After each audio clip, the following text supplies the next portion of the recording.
If you are a former Special Forces Green Beret serving our country for 17 years, if you drove 18 hours from Texas to North Carolina to rescue your 3.5-year-old daughter who was stranded by Hurricane Helene in western North Carolina, if you saw the need and filled the gap for the isolated, freezing, starving people in the aftermath of this incredible, devastating travesty, and if you sounded the alarm, put the word out to the Special Forces community, and lit the fuse of the mission that would one day become known as the Redneck Air Force, organized over 2,500 sorties over 45 days, delivering thousands, hundreds of thousands of pounds of supplies to people in desperate need, your name can only be Adam Smith. Wow.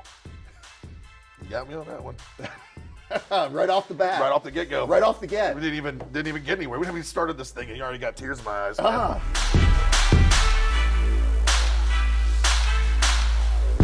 Well, it's true.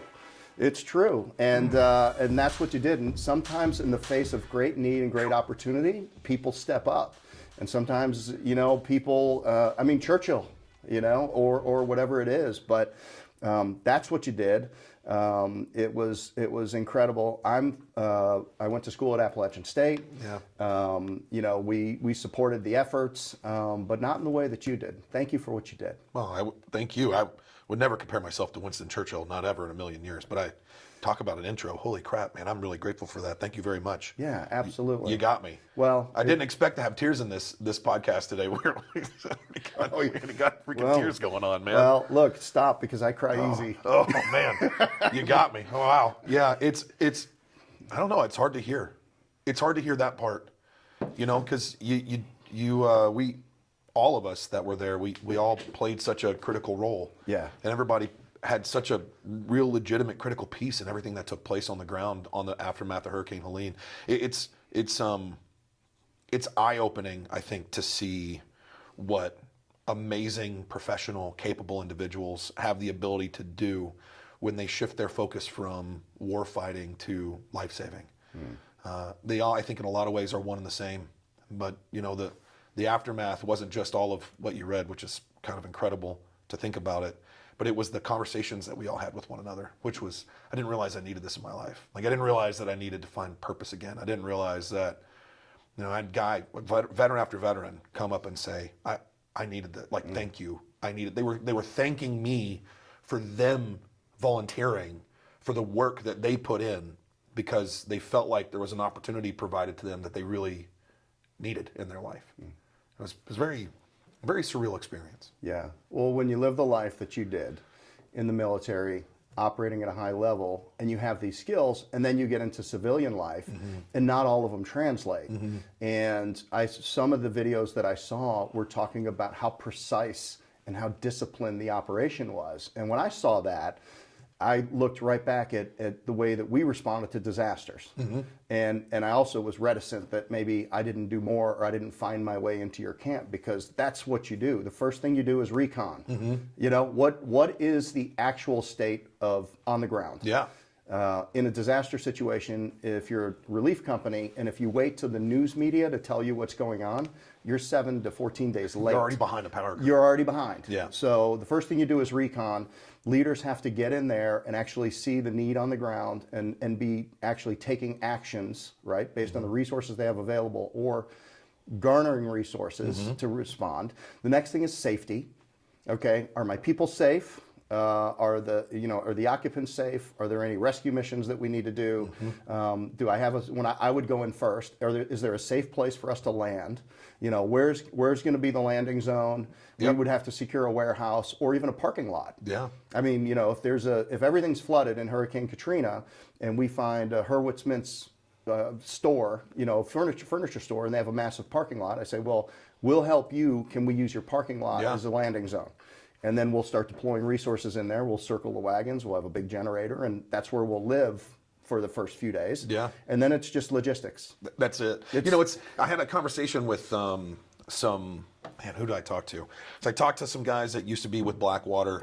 Their Katrina response was pretty epic. They got a phone call from the federal government that said we need a lot of help with X, Y, and Z. Blackwater mobilized something like 3,000 personnel within a 4-day period and pushed them all down into Louisiana, the Katrina response. Yeah. And we had a conversation, and his response was, the number one battle in disaster relief is not life-saving rescues. It's not, getting people. It is logistics, and it's the logistics of every part of that effort. That's right. And if you can understand that part, that's all we did. I mean, the one thing that we did that the county couldn't do, the state seemed to not be able to do, and the federal government was completely, just absent. Not just absent, like incompetent.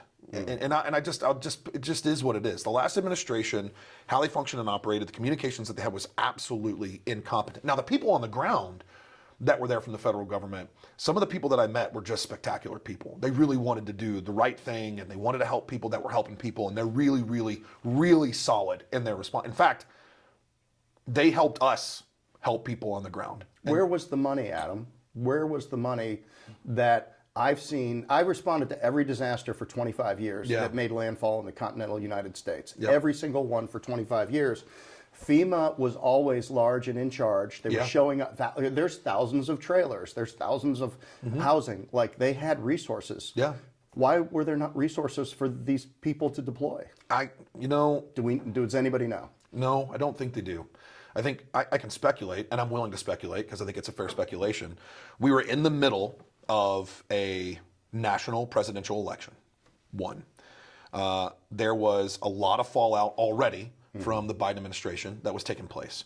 And the communications gap between the state, so people don't realize or understand, the state has to declare a state of emergency. It's done by the governor. The governor then, once that declaration is met, there's a certain amount of money that opens up from the federal government. Right. But then the state governor has to request a major disaster declaration by the federal government.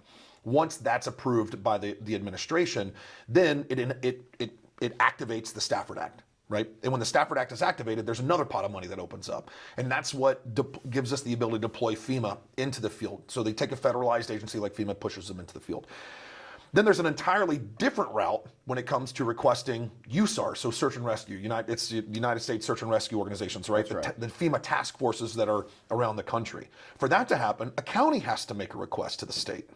The state has to make a request to FEMA and the administration. It then has to be approved by the administration, pushed back down to FEMA to activate whatever task force is going to come into the region. Then they get a mission number. That mission number assigns them a point of control, which is whatever the county that made the request. This is the crazy part. That USAR team can't move. That's where it's located. It's direct control. So it's OPCON, its operational control is from that county based on that mission number. That's how it functions and operates. So let's say one county doesn't really need that support or assistance anymore, then there's another county that needs it more. Unless there's a mission number tasked to that USAR team, they can't shift action or go to a different location. Right. So people in the field that see the need there are constraints within which they have to operate. Which is the problem with the bureaucratic process of all the red tape required for disaster relief, major disaster declaration, the movement of funding and personnel, the movement of materials into the area. We didn't get our first federal supply drop unrequested, mind you. Like, it happened not requested until day 13. Okay. Or day 12. And it was a Chinook, a National Guard Chinook, that landed and offloaded pallets of MREs and a pallet of water. Well, at that point, we'd already had 3 million pounds of supplies on the ground. Wow. Right? So we didn't need a plus up from the federal government with materials and supplies. What we needed from them was we needed them to activate a army of inspectors, people that can come out and look at property, people that can come out and caseworkers. That's what they needed on the ground more than anything else. The search at day 13, search and rescue was done. Right. Right. We had moved into human remains detection. So the critical piece we needed from the federal government was not more supplies. We needed adjusters. We needed inspectors. We needed caseworkers. We needed human remains detection teams that could flex all over the western portion of the state to start doing human remains detection and marking locations to do body recovery. Yeah. That's what we really needed. Where were comms in day 13? By day 13, I think we had the cell towers were back up again. But power in general was still not spotty. Yeah, it was not great. The water infrastructure was even worse. I mean, 3 miles of water main was torn out of the ground. Wow. From one reservoir, and at the other reservoir was like 1.5 miles of water main that was torn out of the ground. You're talking about 36-inch pipes buried at 3.5 or 4 feet below the ground, gone, completely gone. So no power, no water, which was a huge issue, and then in the first 5 to 6 days there was no communications. So cell towers were out. Radio communications between emergency services were gone because they use a trunked radio system. Without getting into the details, it has to have digital throughput for the repeaters to work properly. Right. They didn't have that. No internet because the infrastructure was destroyed. So comms was, we did it with Starlings. Yeah. Yeah. Yeah. We were lucky. We had a guy named Mike Coriel show up. Mike is the chief electrical engineer for SpaceX.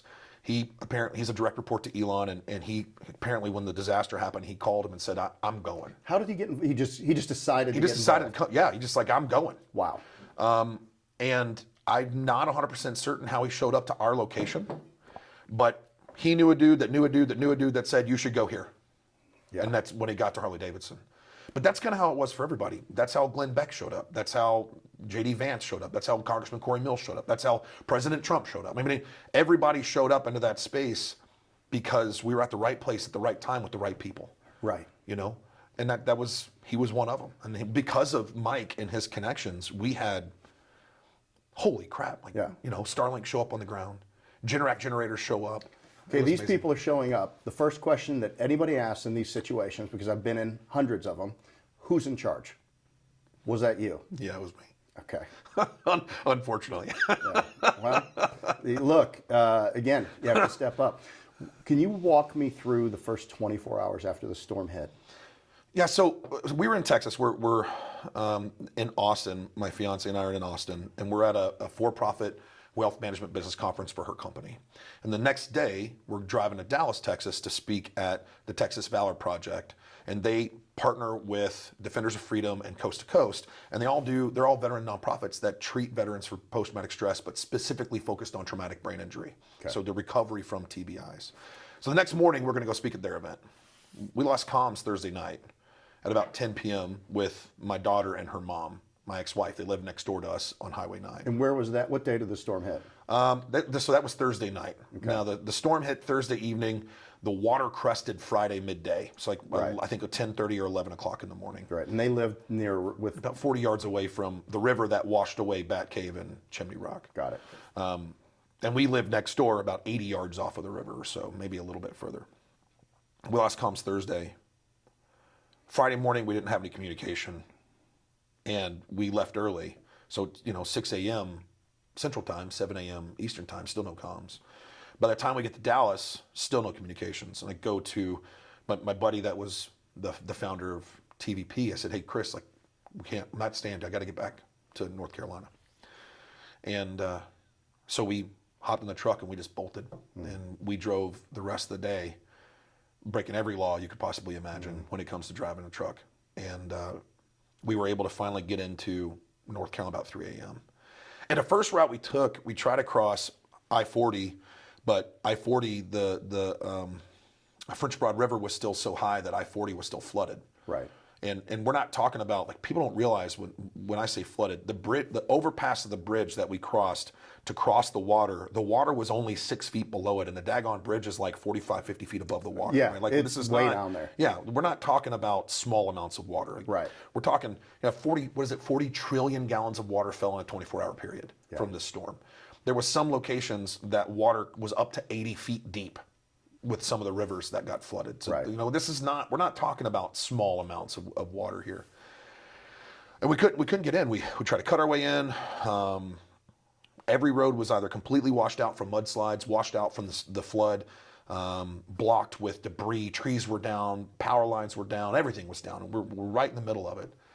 And on Friday, we pushed out a request to a friend on social media and said, hey, if anybody has a helicopter, please get in contact with us, because that's the only way we're going to be able to get them out. And by Friday, probably 1 a.m., I looked at Taylor, my fiance, and I said, they're probably dead. So we're not going to rescue them. We're not rescuing them. They probably are dead. Where the house is located, the amount of damage and debris I'm hearing from guys. Right. And the time of day. Yeah. I mean, a lot of people were just like, we'll see what it's like in the morning. Yeah, really they were. And then the water rising, it came up so quick. It was a really fast elevation of water. Couldn't get in Saturday morning. We made contact with the pilot. and God love him, Aaron Rudolph, what a phenomenal human being. He actually owns Rudy Diesel Performance and Supply. It's one of the largest diesel supply companies in the country for performance diesel parts. Okay. He's such a good human being. He owns his own helicopter. He met us at Harley Davidson at like 9:30 in the morning, 9:30 in that window, and then Aaron and myself flew back into the property and landed in front of my house. Okay. And everybody was okay. So the property wasn't washed away. They didn't have to No, their property, climb up into the mountains. Not at all. No, only by God's blessing, their house didn't get washed away. The water came up and got to the bottom of their house, like basically to the bottom of the first floor. It's only one story, but it's an elevated house. So it came up, but the bank on the far side was lower than the near side bank. Okay, so it had somewhere to go. It did, and there's a mountain the mountain face comes down and touches the edge of the water about 55 or 60 yards upriver from the house. So it created this eddy. So water just came up and went down. It wasn't like moving water was washing away the house. It just came up and went down. The house across the way was flooded. The house 200, 300 yards down the river was completely gone. Okay. But their house was okay. That's just fortunate. That's it. Yeah. Yeah. Yeah, so that's the first 24 hours or so. Okay, so where were you able to relocate them to? So she has family in town. That's the Okay. reason why we moved to North Carolina in the Okay. first place. So she has family in Asheville. So Okay. we relocated my daughter and her to her sister in Asheville, and they stayed with them. And then we went back to Greenville to pick up another load of supplies and drove back up to the Harley Davidson. All right, so now you've taken care of your personal need. Yeah. You have a training business. You've got a speaking. You're doing speaking. Yes, sir. You're a busy, successful person. What made you stay there and just say, you know what, this is an opportunity where I need to step up, and if it's not me, maybe it's nobody else. Like, what was that? What was the decision point for you? And then what did you do the first 7 days? It was landing. The decision point was after Megan and Toby were good and we got them out. Yes. Seeing the amount of devastation, this doesn't happen. The amount of devastation in the region was so dramatic and so expansive, and you've seen disasters all over the country for the last 25 years. Yes. You've seen some of the worst disasters in the country in the last 25 years.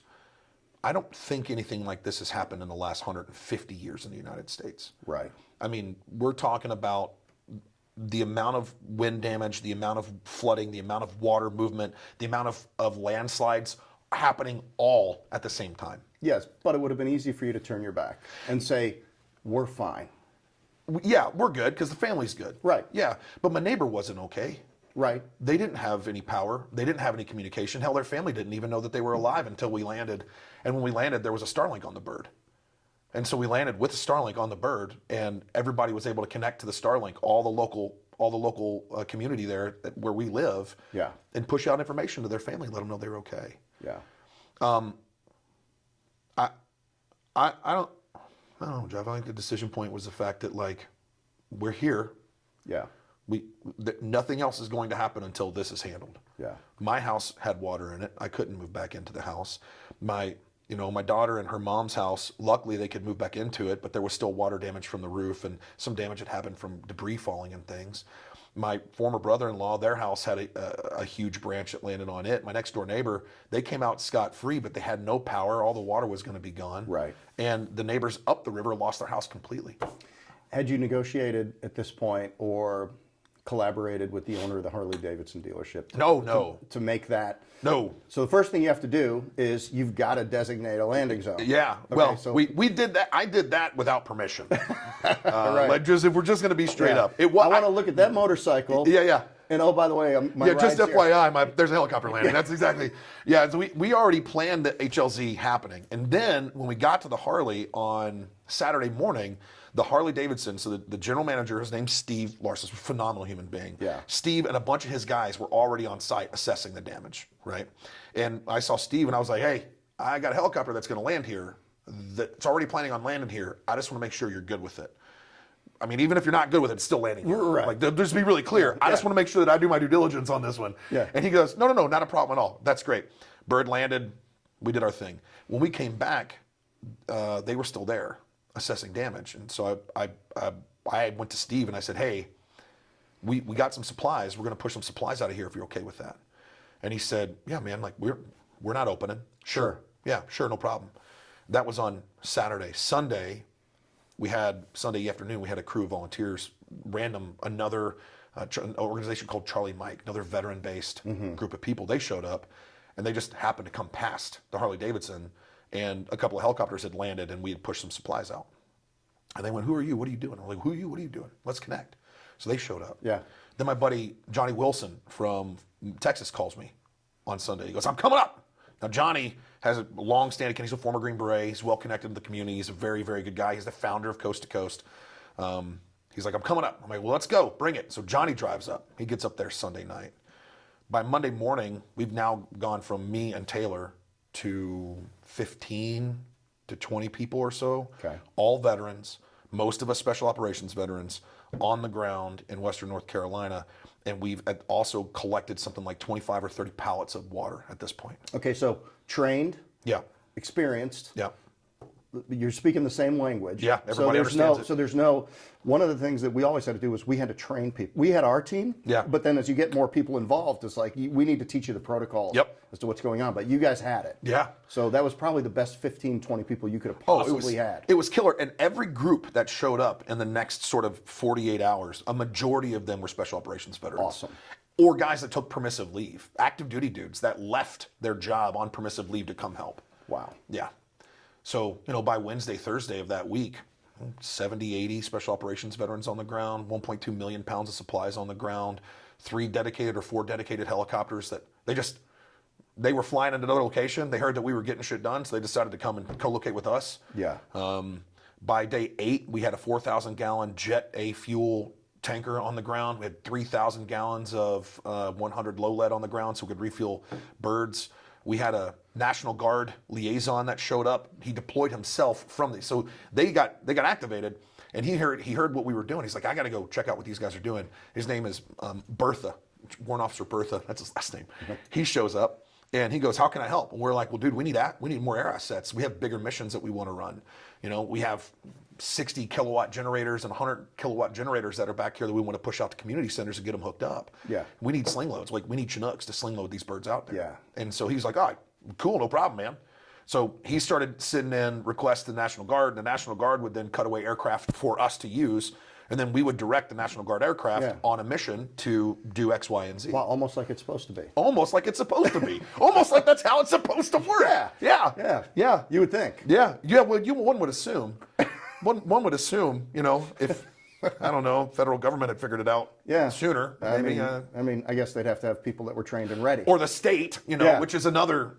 Oh God, that's just such a long. Yeah, I have a very good personal friend who is. He was the Undersecretary of Defense for Policy, Okay. General Tony Tata, and now he is up for the Undersecretary of Defense for Readiness. Okay. Which readiness, this is a place, now he's got to go through Congress and he's got to get approved. I think that's happening right now or this month or whatever it is, but like this is a readiness issue. It is, it's a huge readiness issue. Yeah. It's such a huge readiness issue that in the last 6 weeks or 7 weeks or so, we've been putting together a product. A deliverable that we want to be able to give to the federal government and the states if we can. And the product is a overview of deficiencies and shortfalls that we identified during the storm, but more importantly, it's a restructuring of what FEMA could be. It's a restructuring of how the National Guard could function when it comes to disaster relief. And it's hey, I don't know if you know this, but you have these assets available that you aren't using. Right? There's a huge amount of specific types of airframes the National Guard has, which is perfect built for disaster relief, that they're not using for disaster relief. They use Blackhawks and Chinooks. Those things suck for disaster relief. They're way too big. They have way too much of a footprint. Oh, you can't get in. No, you can't land. Yeah. And if you do, you're stuck. But they have a huge fleet of other types of airframes. So we've been working with a good friend of mine who owns a contracting company. They have one of those birds, and we've been in communications about how to use those birds best because they actually flew that aircraft in and around Western North Carolina to provide disaster relief and support. Yeah, on their own dime. All right, so on social media, we saw race car drivers that donated their helicopters. I saw Cletus McFarland. Yeah. Good old McFarland. Was he working out of your area? No, so he was flying out of Hickory, but he and I connected a couple of times. He landed at our location a couple of times to pick up some supplies. Yeah. You know, your NASCAR drivers, the Biffles out there, like great dude. He landed at our location multiple times to pick up supplies and take runs out there. Okay. We kind of became a halfway stop. So if we didn't have dedicated air, but by the time we were done, we had probably 15 or 20 birds. So you're the advanced base. Basically. Yeah. Yeah. And so you're taking, and then so how much of this was public? How much was private? Where did the 1.2 million pounds? How many pounds of supplies ultimately? Close to 5.5 million pounds. 5.5 million pounds of supplies. So that's an enormous amount. It's a huge amount. Where did it come from? Everywhere. It came from all over the United States. Samaritan's Purse. So Samaritan's Purse had their own operation. Right. You know? Yeah. Yeah, they had their own operation going where they were buying supplies and materials. But a majority, I don't actually think we got any supplies from Samaritan's Purse during the height of the operation. We partnered with a nonprofit called CCRT out of Indiana. A good friend of mine is a founder of that organization. They do disaster. They actually made, I think, Times Magazine front cover one time for a rescue they did after a major flood. Okay.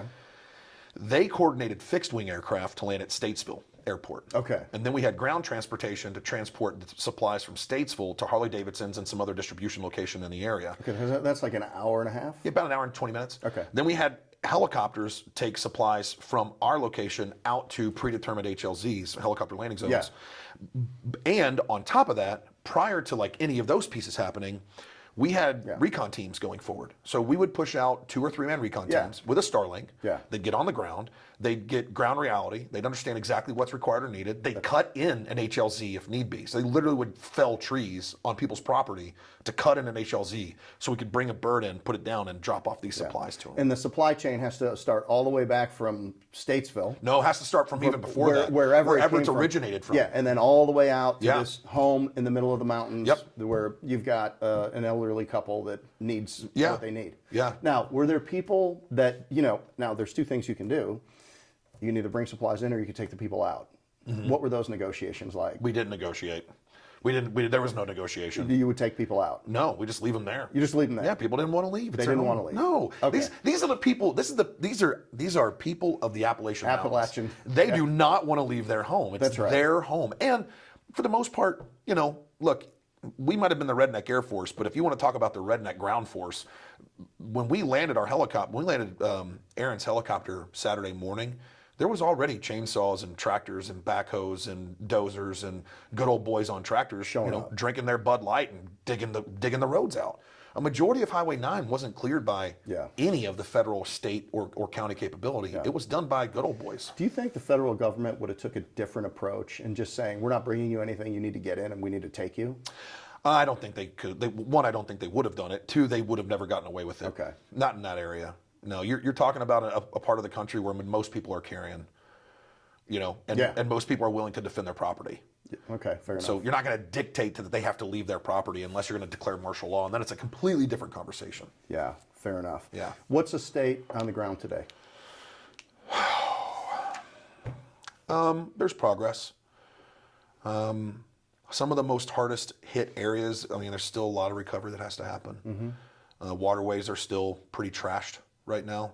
A lot of debris cleanup and debris contracts that are getting pushed out there for debris to get removed from the region.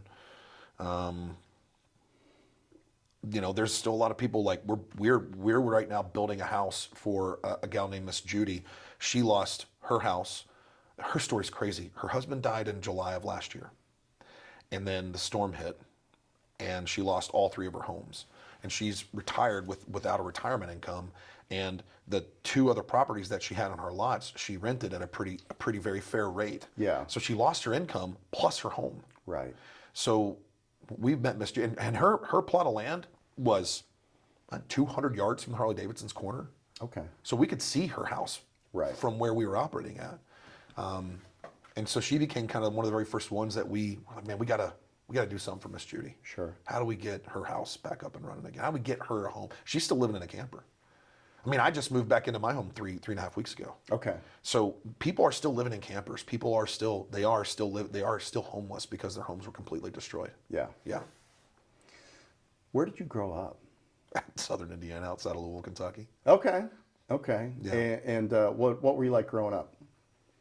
Were you in You'd sports? have to ask or... my mom and dad. Oh, really? Yeah, I was an asshole. It was all a blur. It was all kind of a blur. I was a jerk. Really? Well, I mean, no. My mom would say I was a good kid. I just was way hyperactive and talked too much. Okay. Yeah. No, I played soccer growing up. I played football in middle school. I played football a bit in high school. Was in the ROTC program. I played the tuba.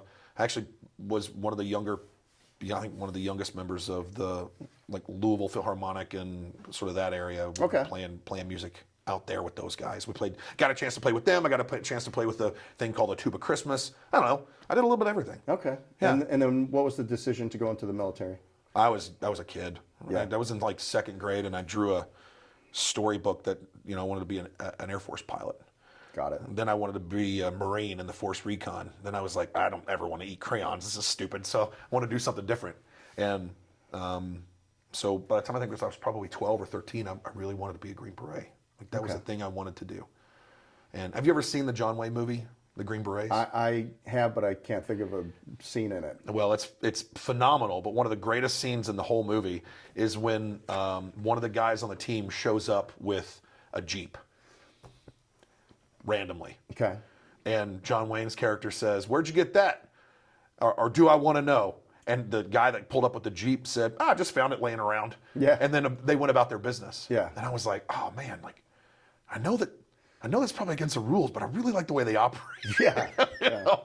So that was one of the reasons. All right. How old were you when you enlisted? 17. You're 17? Yeah. Okay, so right out of high school. Yeah. And then talk me through your service. I did a little bit of everything. I deployed to Bosnia early on. I deployed to Afghanistan. Then I went back to selection in the Q course. And then I went to, where was I? I went back to Afghanistan again. And then I went to the Defense Intelligence Agency for a little while. Okay. And then I ended my service in Guatemala. So Guatemala was the last couple of years that I was in when I was down in South. So 17's close to 20. Yeah, well, I thought Clinton was going to win. Okay. I wasn't going to do that. Okay. Yeah. 8 years under Obama, and the rules of engagement that he changed and the regulatory process that he put in place for guys to do their job was really bad. Actively prosecuting soldiers for doing their job, especially special operators that were doing their job in Afghanistan and Iraq. And then, after Benghazi, and Clinton is sitting in front of a congressional hearing, and we're talking about the loss of lives of American soldiers and contractors that were there to keep CIA personnel safe and protected. And her response was, "What does it matter now?" I'm like, I can't. No, I'm not gonna. No, Not going to do it. not doing this. So we had to make a change. Got it. Yeah. And then when did you start the Savage Company? 2019. Okay. So I left and I did I was a director of training for a company called Norse Tactical. Yeah. They're very successful. They're still around. They're based out of the Louisville, Kentucky. Yeah, products, Indiana. right? No. Believe it or not, they're all training. Okay. So they don't do any products. They do all training, and they train exclusively law enforcement and military personnel. They don't do any civilian training. All right. And the company is phenomenal. The guy that founded it, Todd Triplett, former Navy SEAL, phenomenal human being. Really, I call him a unicorn. He's like, you meet all these stories about SEALs and their bravado and things along those lines. Yes, that's true to an extent.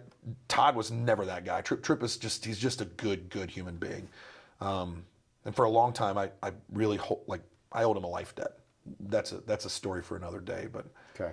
finding my way into Norse was a huge transition piece for me coming out of the military. And it was very, very beneficial because it really did save my life. Gave me a new purpose. Good. And you struggled a little bit in transition? Oh, big time. Big time. You think you're going to do something for life, and even if you do something for life, when you step away from that, your whole identity is wrapped around the job that you do. It's actually pretty interesting. It's the same problem that entrepreneurs have and business owners have. We can't stop. No. And every time there's this success and you hit the mountaintop, there's a bit of existential crisis that happens. Yes. And there's this moment where you're like, well, shit, now what do I do? Who am I now? Well, and the question is that you get is like, when is enough enough? And it's like, well, it's not about the accumulation. It's about the journey. It's about the people. It's about the challenge. I was thinking about that this morning. Yeah. And it was, I mean, like, you know, I'm 56 right now. We're building a huge, probably one of the industry's fastest growing franchise platforms in the home services space. You know, I built one. Yeah. And then I helped people build a lot of different things, and now we're building kind of this big whopper on ourselves. And you know, and at my age, I'm looking at it and saying, okay, what's my path? When am I gonna jump off? And then what's gonna be next? And I thought about it. I said, I'm never gonna stop because, and this is, you know, the stupidest thought I had. It's because I don't want to have to stop getting my hair cut every 3 weeks. But think about it. Okay. That's fair. Give me a second. It's fair. No, let me make the case for this. So here's the deal. Like if I didn't have anything to do, if I didn't have this to do, or I didn't have to go speak, or I didn't have a conference coming up, or I wasn't going to be meeting with candidates or working with our franchise owners, there would be no reason for me to keep myself up. Yeah. So why would I work out? You know, why would I do this? And like, what? And how could I even afford? Honestly, you know, like, I pay a good bit for my haircut. The guy comes in, he opens the shop because my schedule's tough, so I give him a good tip. Yep. He's a great guy. Yeah. I meet him at 8 or 8:30 in the morning. They open at 9. Yeah. And, you know, and it's a business case for me to have that procedure and that discipline in my life. And without, you know, some sort of doing something, then there's 20 things like that I wouldn't have to do. Yeah. I think I would become very untethered. Very lazy. I think I have an addictive personality, so I'd be susceptible to, you know, other things. Yep. And I said, you know what? It's not about retiring. It's just more about adapting. That's part of it. I think, you know, can I add to that? Because I think that's a critical piece. If you tell me you like my hair. Your hair's gorgeous, by the way. It's a great job. Make sure you tell your barber it's amazing. I get it cut frequently. I work on that. 1 Peter chapter 4, verse 11. And it says, if you have the gift of speak, then speak always as if God is speaking through you. And there's more to that, but that particular line really got me. And the reason why it got me so much is because after 1 Peter chapter 4, verse 11, the reason why it got me was because after the disaster, we had been so engrossed and involved and so just poured into it and so invested into it that at the back end I was like, I don't know what to do anymore. But I don't know what I'm supposed to do. Like, I got to figure out a way to make money, because if I don't make money, I can't feed the family. Right. We canceled all our contracts. Sure. So we have no income. We don't want to take money from the nonprofit that we've created and take a payroll. I don't want to do that. I don't want to make money off of a donation. I want to make money. You know what I mean? Like, I want to create it. Yeah. But that was the piece was in the battle of trying to figure out, well, what's the next step? I actually had a podcast interview at the beginning of the week. And the guy I'm talking with is this young kid. He's like 24, 25 years old. And he's creating a lot of success for himself in life. And he's working with another company that's creating a lot of success for them. And he's very devout. He's a very devout Christian fella. And he says, you know, this reminds me of 1 Peter chapter 4, verse 11. And I was like, well, what's that? And he said the phrase. And I went, oh, shit. I need to think about that for a second. Yeah. I think who you are at your core drives you to be a creator. And as a creator, you understand that you have the ability to create impact in other people's lives. Yes. Right? It's not about the accumulation of stuff. No. I mean, stuff is fun. Don't get it wrong. Like, I love my motorcycles and, you know, I like going on rides, and that's right. I like eating my steak. That's all good and well. But if you have the ability to create a space for others to also create success, the impact that you create is so much further felt than just going and buying a car. For me, unretiring was this, like, I mean, I sold my company at 50. Yeah. And did well. And it was a sense of obligation, and it started with my kids. Mm-hmm. And it was, first of all, they don't need to see me doing nothing. Mm-hmm. They don't need to see me over-consuming. You know, they don't need to see me, no offense to anybody, at the country club every day, drinking martinis at 4 o'clock, smithering around, like, Yeah. what am I doing? Like, Being unproductive. how productive is that? And it started with that concept of obligation to them. And then I told them, I said, if I was a farmer, I'd be teaching you how to farm. If I was a whatever, I'd be teaching you how to do this. This is what I do. I build businesses with great people that want to change their life, that want to be in transition, that want to make something for themselves. And I get to work with these people, and sometimes it's hard because not everybody's good at it, and sometimes it's amazing, and you go to their kids' weddings, but it's just real, like it's real life. It is. It's nothing. Being a franchisor has nothing to do with being a corporate entity, because it is all about the people. It is all about the relationships. You do your best to create the system for them and the guide walls. Yeah. And we do our part and they do their part. But it's this huge interdependent relationship. Yeah, it's symbiotic. There's a symbiosis to it that has to take place. Yeah, and like, okay, well, this is what I can show my kids. And if, as they get older and they get into their careers, whether it's here or somewhere else, this is what I can show them. And then it says, why would I take everything that I've spent 25 years getting the crap kicked out of me, learning, bleeding, all of this stuff, and then just run away with it? Yeah, that's right. And not expand the reach and relevance of this business model we call franchising, not try to impact another 1,000 families, and maybe, not all of them make it, but, like the overwhelming majority of them do.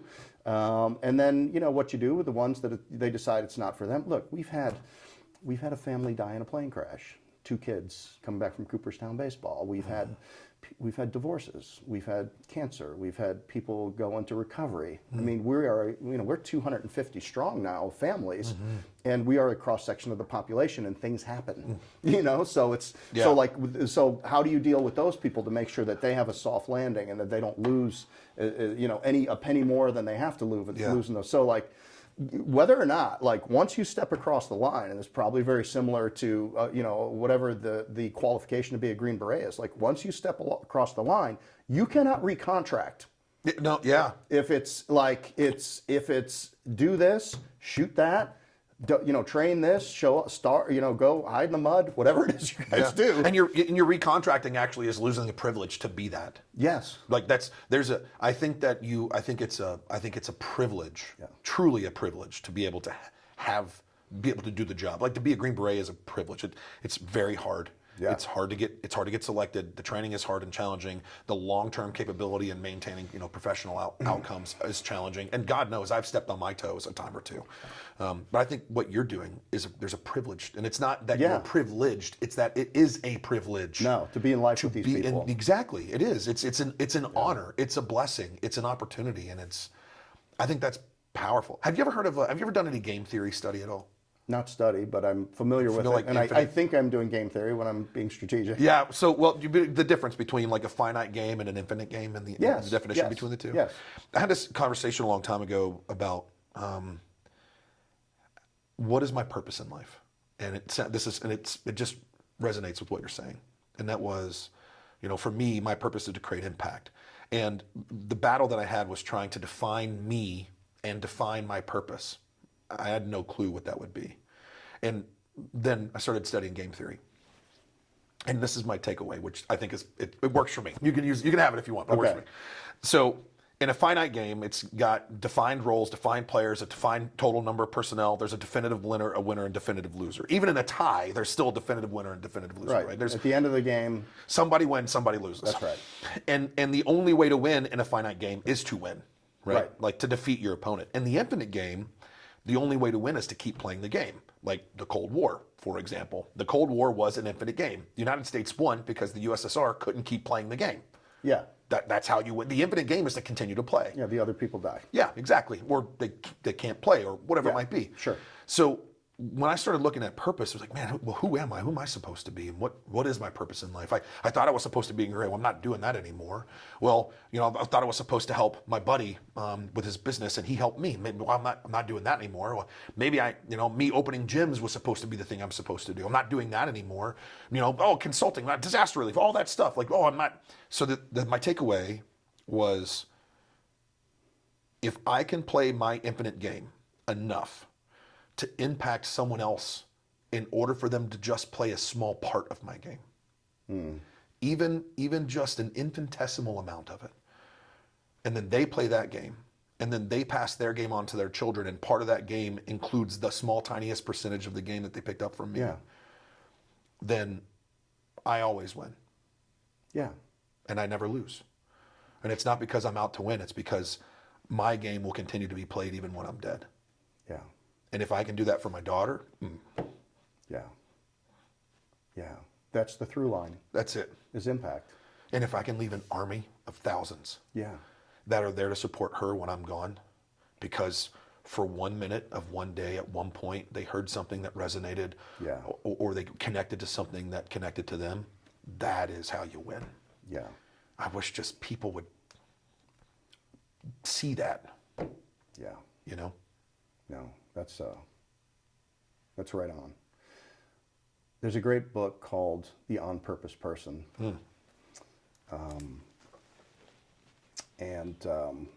It's a small book.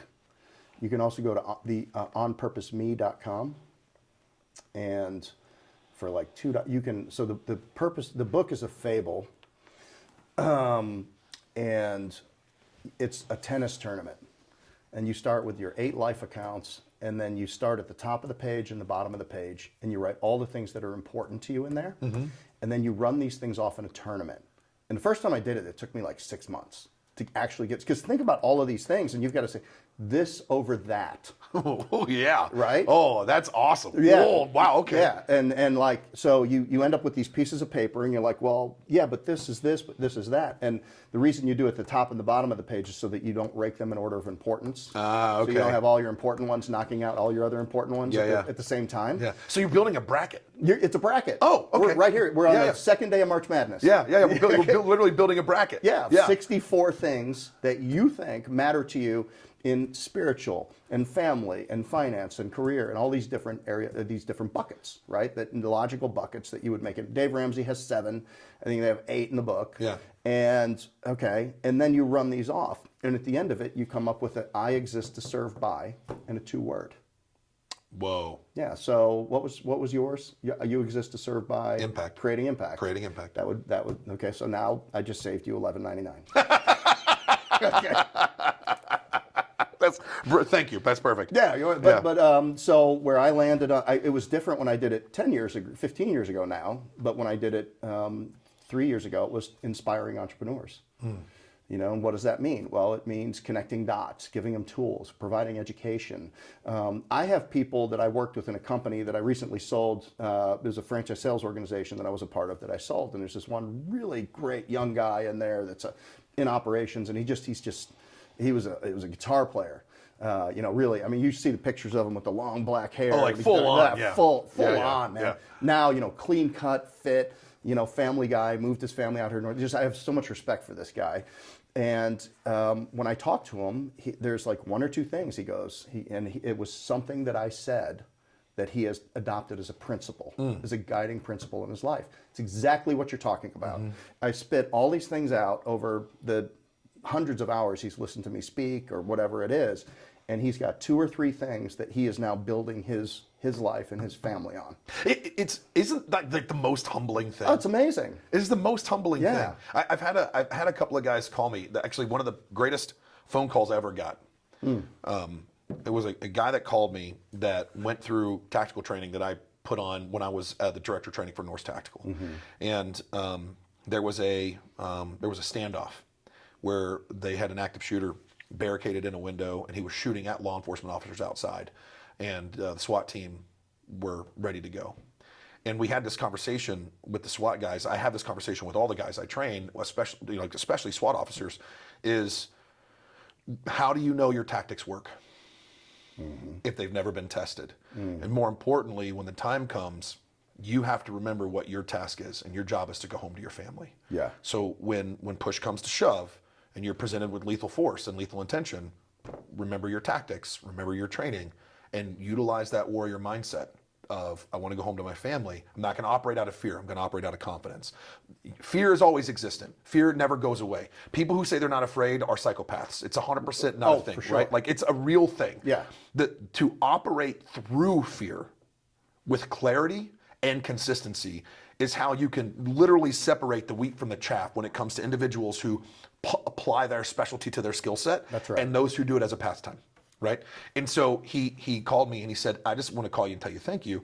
He said, the conversation that we had about this, to your point, Yeah. about this mentality and the training and the tactics you showed us, he said, we were able to get an angle on this guy without him ever knowing we were there. And we were able to eliminate the threat without him ever knowing we were there. And the guys outside got to go home to their family. Yeah. And I got to go home to my daughter. Yeah. And I was like, man, that's amazing. Thank you for calling me and telling me that. Because that is like, there's nothing better than that. And that was as a result of the training? The training. Yeah. Yeah, as a result of the training. Yeah. It's humbling. Yeah. You know? You saved a life, or maybe more than one. If people, I think the thing is that if people could remember that everything they do in life, in every moment, is an opportunity to create impact. Yeah. Here's a phrase that we just happened one day at a speaking event. I said, we're talking about identity, purpose, mission. And in the military, you have task, purpose, mission, right? And as a civilian market space, you have identity, purpose, mission. And like, who are you? Why are you? What are you doing? And we were talking to entrepreneurs, and I said, at the end of the day, I am a dad, right? I am a dad. I am an entrepreneur. I am a former Green Beret. I have failed. I'm not a failure. I have made mistakes, but I'm not a mistake. I have created success, but I'm not a success. I am Adam. And the whole room was kind of dead silent. And I stopped because what I just said was profound to me. And I said, I am made up of all the moral and ethical things that I believe that I'm supposed to live my life by. The principles and guidelines that are handed to me from God and Christ. And ultimately, if I can live by those principles and guidelines, even though I make mistakes, and even though I fail, and even though I'm imperfect, then I know who I am, and I'm Adam. And my purpose is to create impact, and I know that definitively. And my mission is however I choose to deliver impact into the world. And today, and I said that, today, you are my mission. And I was like, oh crap. That's good. We can't forget that part. Yes. Like this right now, this is my mission. I'm so excited to get to be here with you. Oh, awesome. Conversation we had on the phone, just good conversation, man. And I'm grateful to be here, and I'm just appreciative that you have me here. I've really hooked into this concept of body of work, and I've started training on it. And it's kind of what you just said. We are a sum of all of our actions or inactions, all of our decisions or lack of decision. And every day we have an opportunity. And I used to tell my kids I coached 30 seasons of my kids' sports. I'd say, you have 99 decisions that you're going to make, deciding on whether you hit the snooze button and whether you make your bed when you get up. And then, what do you eat? What do you do? Do you honor your parents on your way out the door, or do you snap at them? Do you smile at somebody when you walk into the school without them smiling? Do you say one little thing to somebody without having to say it that makes an impact in their day? Do you do your homework, or do you scroll? You have all these little decisions that we make during the course of the day. And and I've started training to a subtract and an add ledger. So people come into this deal, and some of them are wildly experienced in business, and they might have worked for a huge corporation. But guess what? When you're running a small business, much less when you're starting one, there's a subset of activities and behaviors and decisions that you need to make without a corporate structure around you. Yeah. So you might have to subtract a lot of things. You might need to go backwards before you can go forwards, because you were running a $7 billion international medical business. But that has very little to do with you showing up in your market and having your first 100 conversations. Almost nothing to do with building a fencing business. So, like at the end of the day, we have a ledger. At the end of the week, at the end of the month, and at the end of our life, there's a ledger. And we are exactly where we are, a exact sum of the things that we did and didn't do, the actions we took or didn't take, the decisions we did or didn't make. And that puts us exactly right where we deserve to be based on our own, the things that we did and didn't do. Do you know the poem, The Dash? No. Look it up. The Dash. Yeah. It's a poem, The Dash. It is. You were saying something a few minutes ago, and I wanted to ask you a question about it, and it was about the wheat from the chaff, and how people in certain situations show you who they are. Yeah. Was the underlying what you were talking about. Yeah. Like you should. How can people motivate themselves to be as good in peacetime as they are in wartime? How can it's you people step up to the challenge. For me, I'm so much better when things are hard because everything slows down for me. In the midst of chaos, everything slows. Everything is simpler. I see stress on their face. Yeah. I see people that started with more than nothing, so they think they actually have something to lose. They haven't been through it before. There's ego wrapped up in fear, wrapped up in what does this mean? It's, there's change of pattern now. They got to do something different. They have to do something different. And I just see it. And like, that's for me, the entire game slows down. And I just see everything. And and anything that doesn't matter immediately goes away into things that don't matter and the things that do. Yep. But I'm not a great peacetime leader. Yep. It's just not hot enough for me. Yeah, well, that's actually one of the biggest issues in all of the business engagements that I've done. One of the number one problems, and I was I hate saying the term, but I was a coach at a coaching company out of California. Right. It was kind of one of the seeds. It was one of the early on men's targeted coaching organizations, kind of the birthplace of a lot of the stuff outside. I mean, it took some Tony Robbins, it took some of the other major names early on, and then combined some other stuff. And, there was a common trend. The mathematical equation of an exponential gain from 0 to 1. Do you know what that is by any chance? I didn't get through algebra. Yeah, okay, so fair enough. Well, 1 to 2 is 100%, right? Yeah. Yeah, so 1 to 2 is 100%. 0 to 1 is considered undefined. It's infinite. It is. Yeah. So the 0 to 1 change in so many people's lives, what happens is you have successful entrepreneurs that grow their company, then they get to this place where they hit a target, and then when they hit that target, they've lost the chaos of growth. Yes. And in the loss of chaos of growth, they have an exponential an existential life crisis.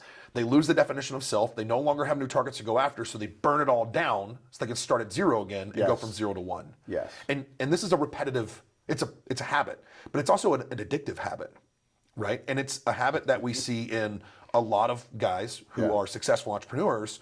And the challenge is shifting focus from the 0 to 1 creation of this chaotic startup where it's easy to make decisions because this doesn't matter and this matter. Well, what happens if we go from 1 to 10? Yeah. Like, granted, it's not an infinite definition of increase. Like, we can define what that exponential increase looks like comparatively to 0 to 1. Yeah.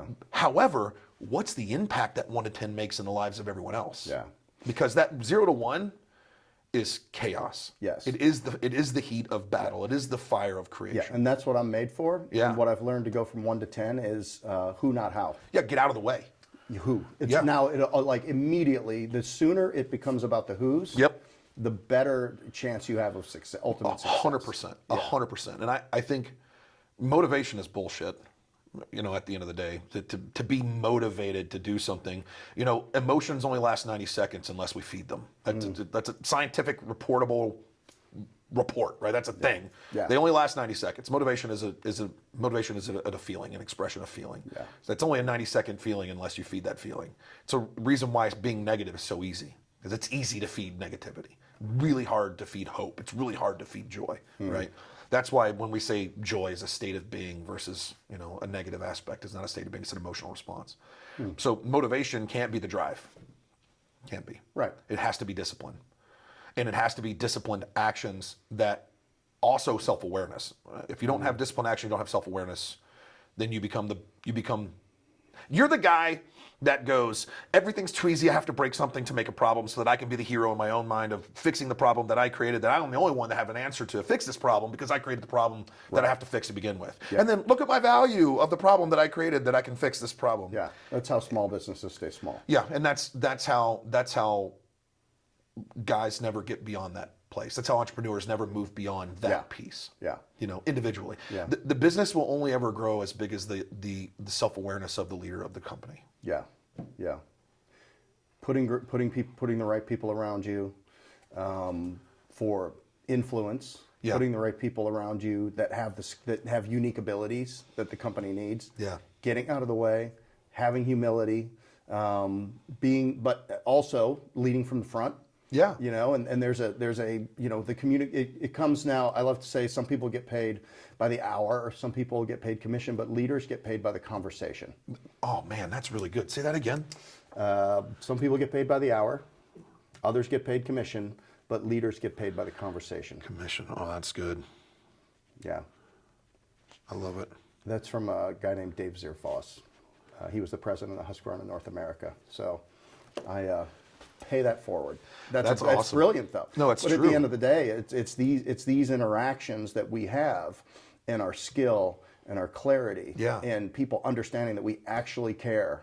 You know, there's tough conversations that, like, now I know there's 2 or 3 a day that I have to have, and you know, and if there's not, then I'm probably not having enough conversation. Yeah, that's exactly I mean, right. because not everything's good. You know, people. There's no shortage of clarity that needs to be created Holy crap. in any situation. You know, you asked who was in charge of the stuff on the ground, right? Reluctantly, me. I said. But the thing is, though, is that we started off with 2, and then we turned into 6, and then we turned into 25, and then we turned into 70, turned into 120. By the time we were done, we had close to 26 or 2,700 volunteers come through in like a 45-day, 60-day period. Yes. You know, 2,500 it was like 2,492 air sorties in a 45-day period. We moved close to, you know, in the height of it, we moved close to 4.5 million pounds of supplies. Yeah. I started calculating man hours. I started calculating per pound landed material on site based on all of the transportation and logistics, all of the cost and everything else. If we looked at the total expense of everything that we did, the estimated value was close to $80 million. The estimated value Wow. would be there. Like if we're talking about a landed cost per pound You created an $80 million business out of thin air in 60 days. In 60 days. In 60 days. And didn't get a thing for it. No, not a penny. But the experience we got was amazing. And the fact that we had the ability to do You something. probably did eat off I'm sure you grabbed a bag of chips here and there. Oh, every once. Oh, 100%. Yeah. And a bottle of water on a Yeah, regular there you occasion. go. Yeah. No, the gain we got from it was phenomenal when it came to. Look, I mean, we had veterans that said, "Thank you for this. Yeah. Thank you for the opportunity. I Yeah. needed this in my life. I didn't realize I needed purpose again." Yeah. And they found solace, and they also redefined themselves and recognized that their sole purpose in life is to not do this one thing, but they can do this other thing. Yeah.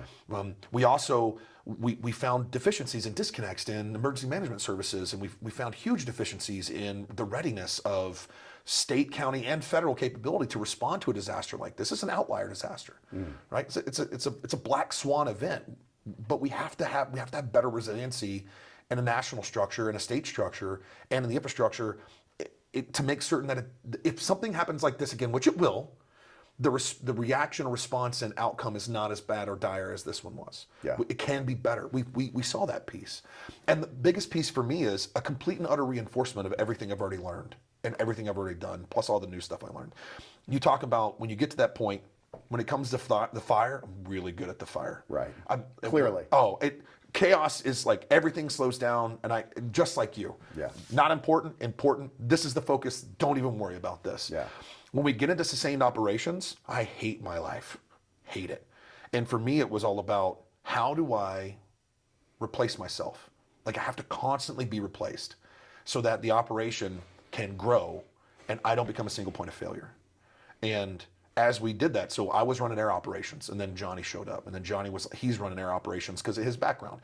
And then we had, guys that actually run air operations right now for another organization. We had them running air operations. Then we had civilian pilots that were coming in, and they were deconflicting stuff, and they were helping with air operations.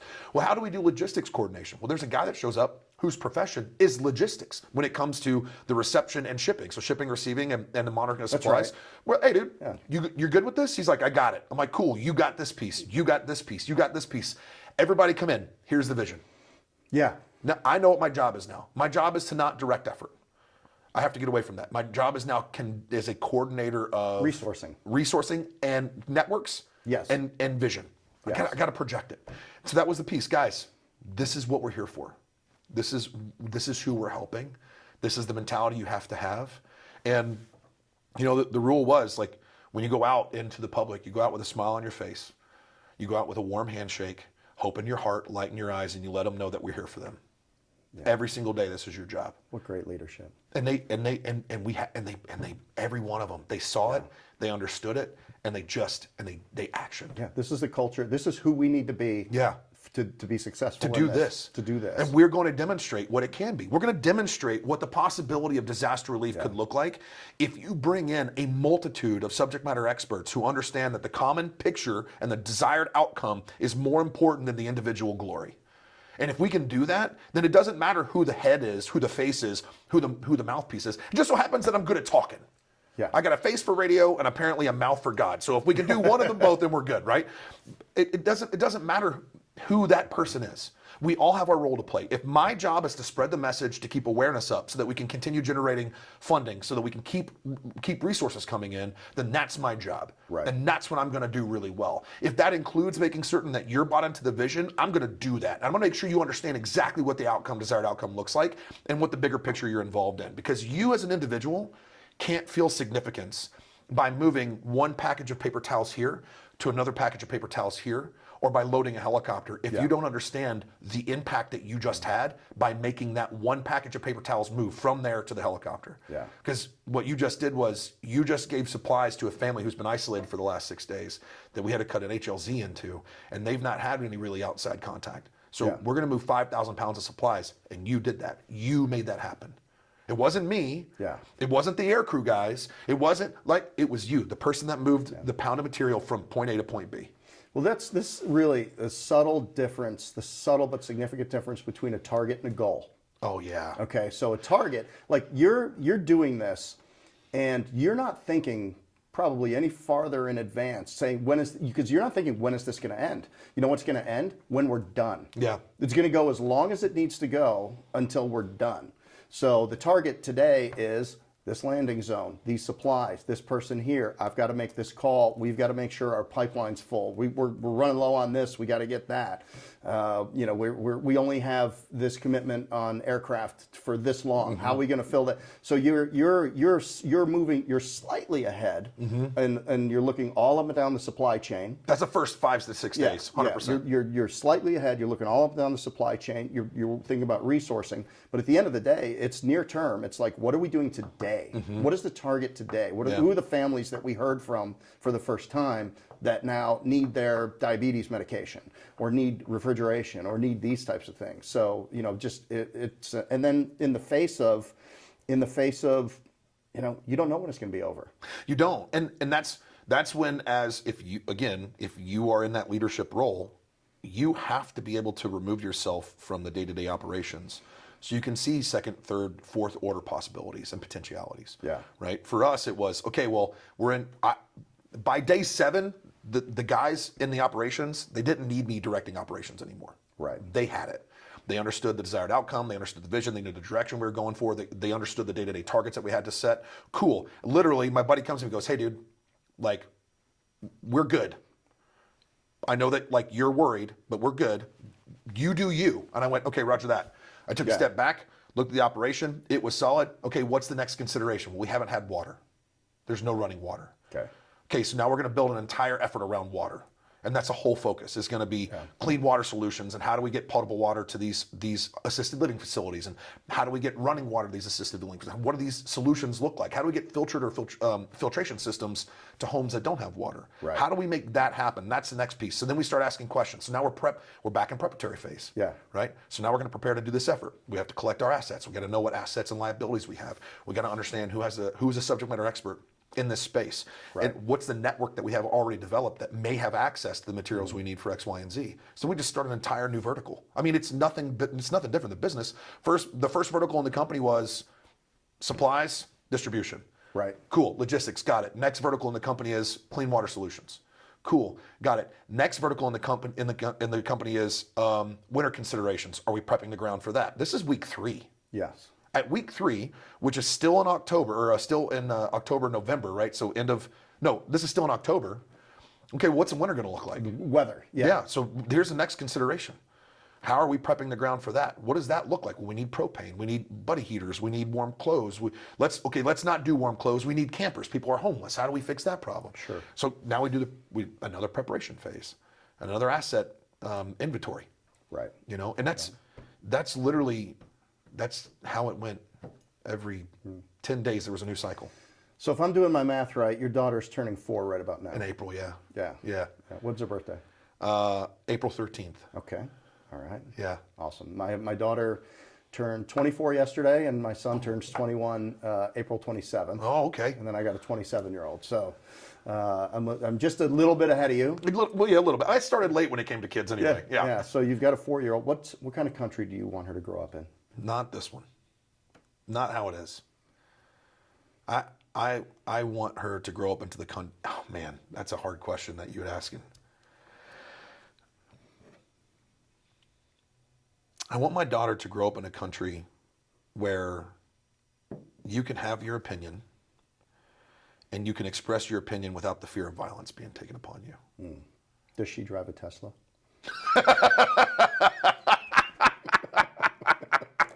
Look, no, none of us do, luckily.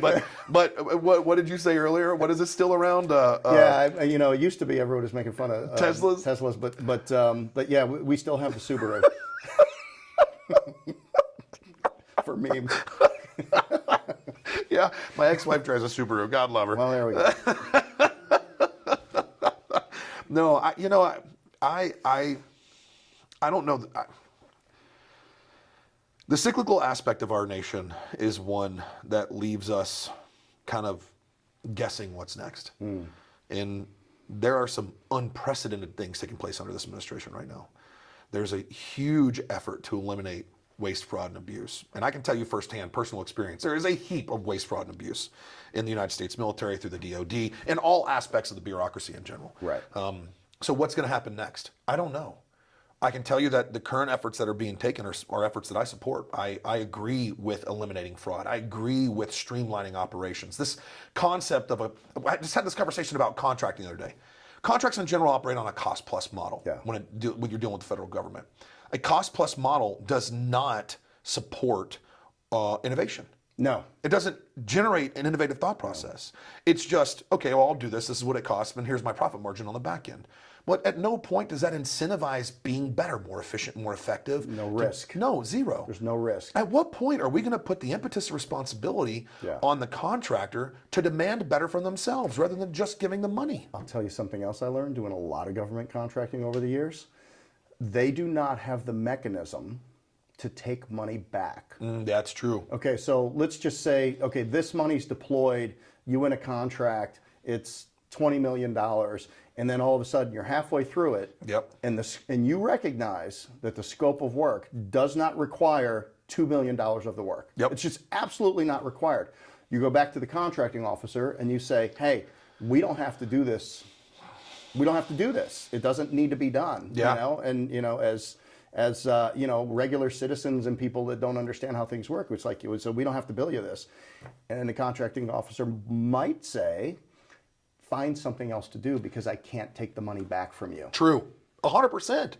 And there's no return policy once a contract is awarded. And it doesn't matter if it's an 8A or if it's a service veteran-owned, veteran-owned small business award or any of these awards, right? You have all these different award mechanisms and all these different award vehicles, but at the end of the day, man, it never comes. They don't have the refund department. So what happens is, well, we're going to get this much, and then we're going to be real efficient with it.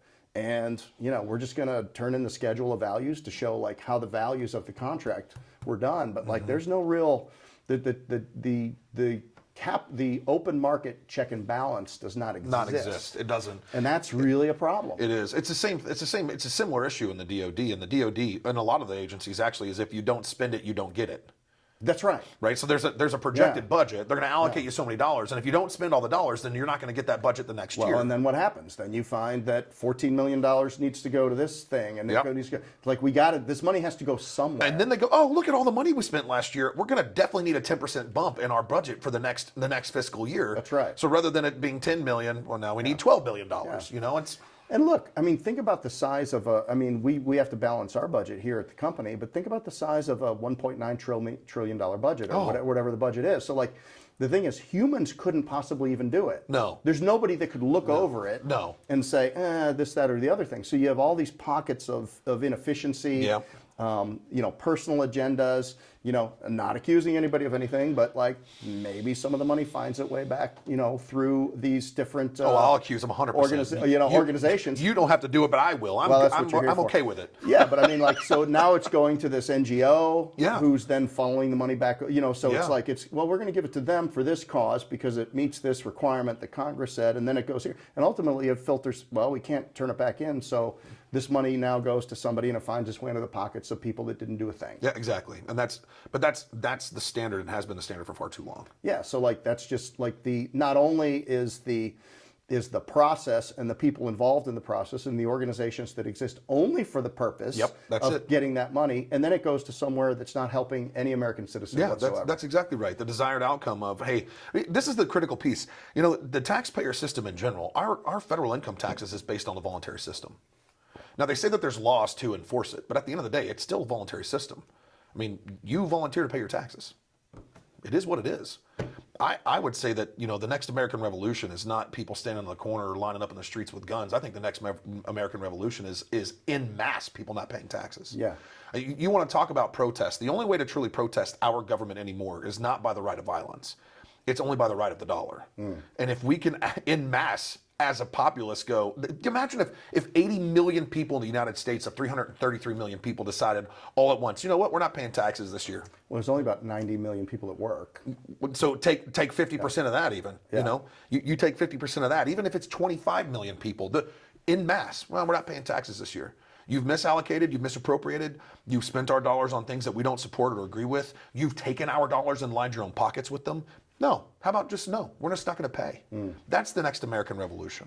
People think that the revolution is going to be some violent outcome. I don't think that's going to be the case. I think the revolution is going to happen is going to be en masse people just being done with paying taxes to a federal government that doesn't align with their own values. Yeah. Well, I think, from we had talked earlier. Dr. Carson has said, and many times I've heard him say, that the future and the direction of our country is dependent largely upon who controls the courts, who controls the media, and who controls the schools. And so it's like, okay, well, I grew up watching the news, and generally I believe that they were telling me stories that were accurate.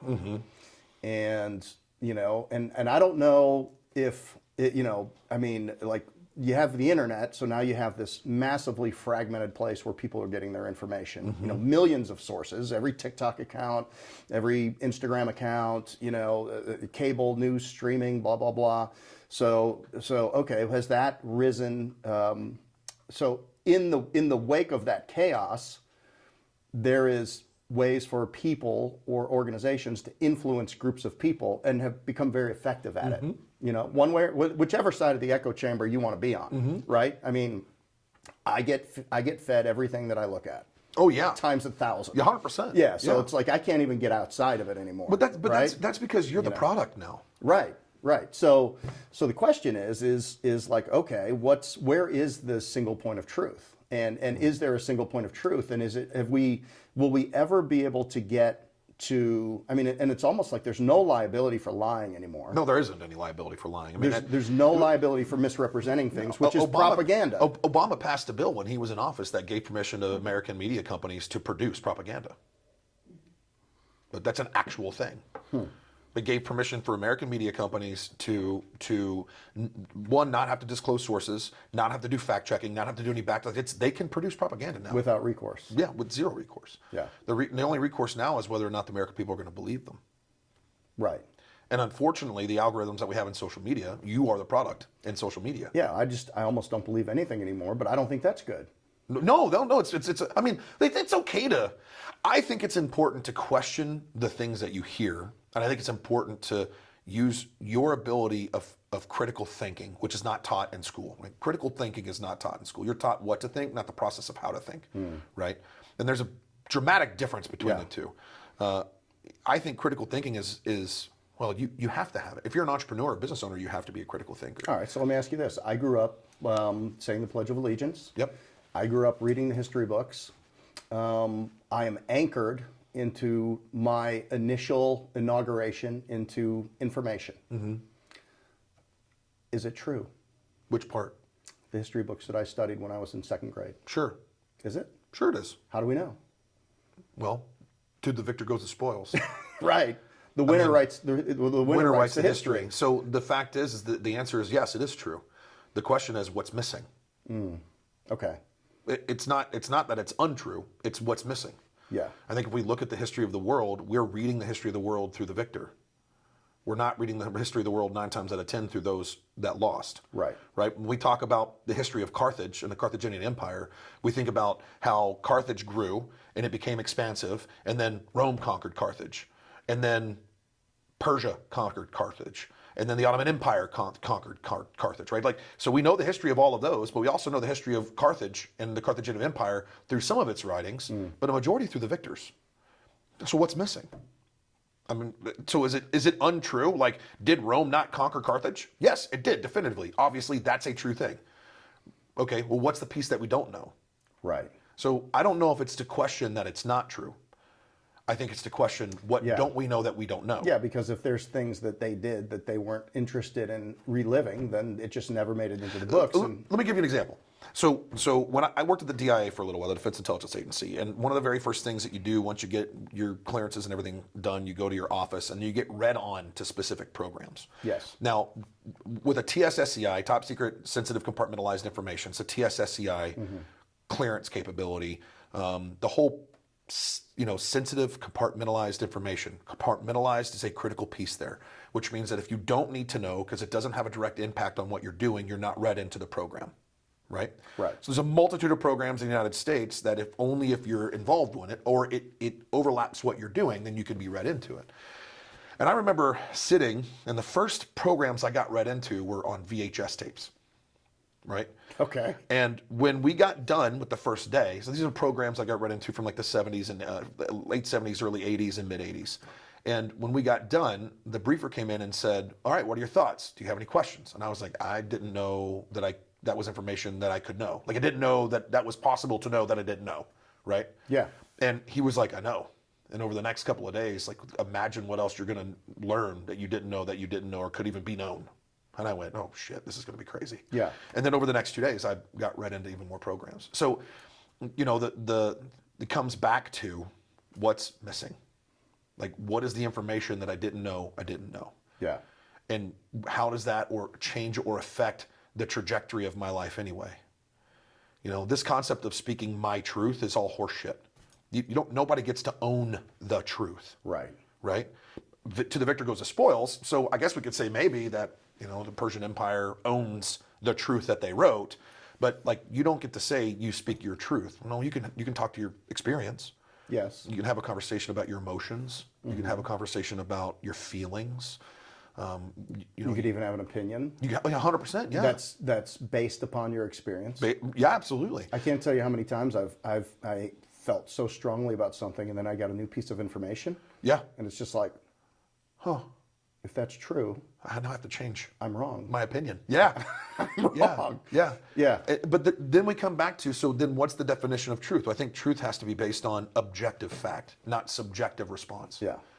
And that changes the metrics that we use to measure what How we did do. our country get so off of truth? Because this is at the core of my it's really at the core of why I came out of retirement to build this company. Yeah. Was because I wanted to contribute to economic freedom for families on Main Street, USA, because I saw that we had a shrinking middle class, that we had the ends of the curve, the wealth are getting much wealthier. Mm-hmm. The wealthy are getting much wealthier. They are. The less wealthy are getting less wealthy. And the middle class, which is the strength of our country, and if you look at Venezuela and Argentina and other places that have struggled, it's when they lose their middle class, then anarchy comes. So my thing, I'm looking around, sitting here in 20 and 21, and I'm seeing things that a young generation of people are passing off as truth that are absolutely, factually untrue. 100%. Scientifically untrue. 100%. And absolutely against anything that my experience tells me would be true. And I'm just like, I can't run away to the country club. I've got to mix it up. I got to be in the game. There's not a single point of tilt here. You know, I mean, if we look at the history of the United States, especially over the last 60 to 70 years, it's not like there's one critical point where there was this confluence of ideas and actions that tipped the bucket over. No. It's been building for decades. Yeah. But then they just like turn the light on a little bit. They crack the door and they let some of the light shine out. And then they're like, oh, there's people. Let's just, it's time to go. What was the consequence? What was the consequence? Was the consequence? Yeah, when they cracked the door open, what was the consequence? They saw that they were going to be unopposed. Yeah, exactly. There was no negative consequence. There was no opposition 100%. Because people were being nice. And I remember, gosh, man, I can remember this. You know, I saw the trajectory shift under Obama, and then when Trump took office, I remember when Trump took office, you had to be secretive, you had to be quiet, you had to whisper in the corners. You couldn't just speak to your conservative position because, you know, we were going to get canceled or we were going to get eliminated. And then Biden took office, and the same thing happened. You still had to be secretive. You still had to be quiet. Okay. Now, I remember the second year of the Trump administration, I was sitting in a coffee shop, and with the Black Lives Matter stuff was going on, and everything was going on, and I said out loud in this coffee shop, I was like, at what point is someone going to speak against the 5-year-old child who was executed gangland style because of his father's involvement with the gang? I was in Chicago when this happened. It happened in Chicago. Kid was taken out of his home, murdered in an alleyway because his dad was involved in gang action, and the kid was murdered in the alleyway. And the next day, he got 30 seconds of airtime. But all the other stuff going on with Black Lives Matter and everything else had all of the attention. At what point do we look at society as a whole and say, like, we're actively being manipulated? Yeah. We're actively being coerced into taking a position of division. Well, I would say agitated. 100%. We're being agitated. Yeah. Yeah. And I think, you know, to your question, where did it go wrong? Well, I think it went wrong a long time ago. You know, I got off TikTok, man, because I was on TikTok, and all of a sudden, man, it was just people getting beaten. All the time. People getting beaten, people throwing things, Yeah. you know, people eating in a restaurant and getting mobbed and all of this stuff. And then I'm getting so mad, right? But then I go out and I do my daily things, and I go to restaurants, and I go to the mall, and I go here and there, and everybody's so nice. Yeah. I'm like, this is a reality in that moment. Yep. But it's not my reality. Correct. So I stopped looking at it because I didn't think it was doing good for me. Yeah. You know, and regardless of, and look, like you said, maybe people will 1 year just not pay their taxes. That's a protest. Yeah, it is. That would be, and like, look, so I'm not against protests, and I'm not against people protesting for what they believe, but I am against organized criminal activity for the purpose of maintaining power. Yeah. And then using that power to then steal from us. Yeah, I support that statement 100%. You're not wrong. And if you look at organized criminal activity, you can look at a multitude of different aspects of organized criminal activity that's taken place. I mean, you could even see, well, here's a recent interaction.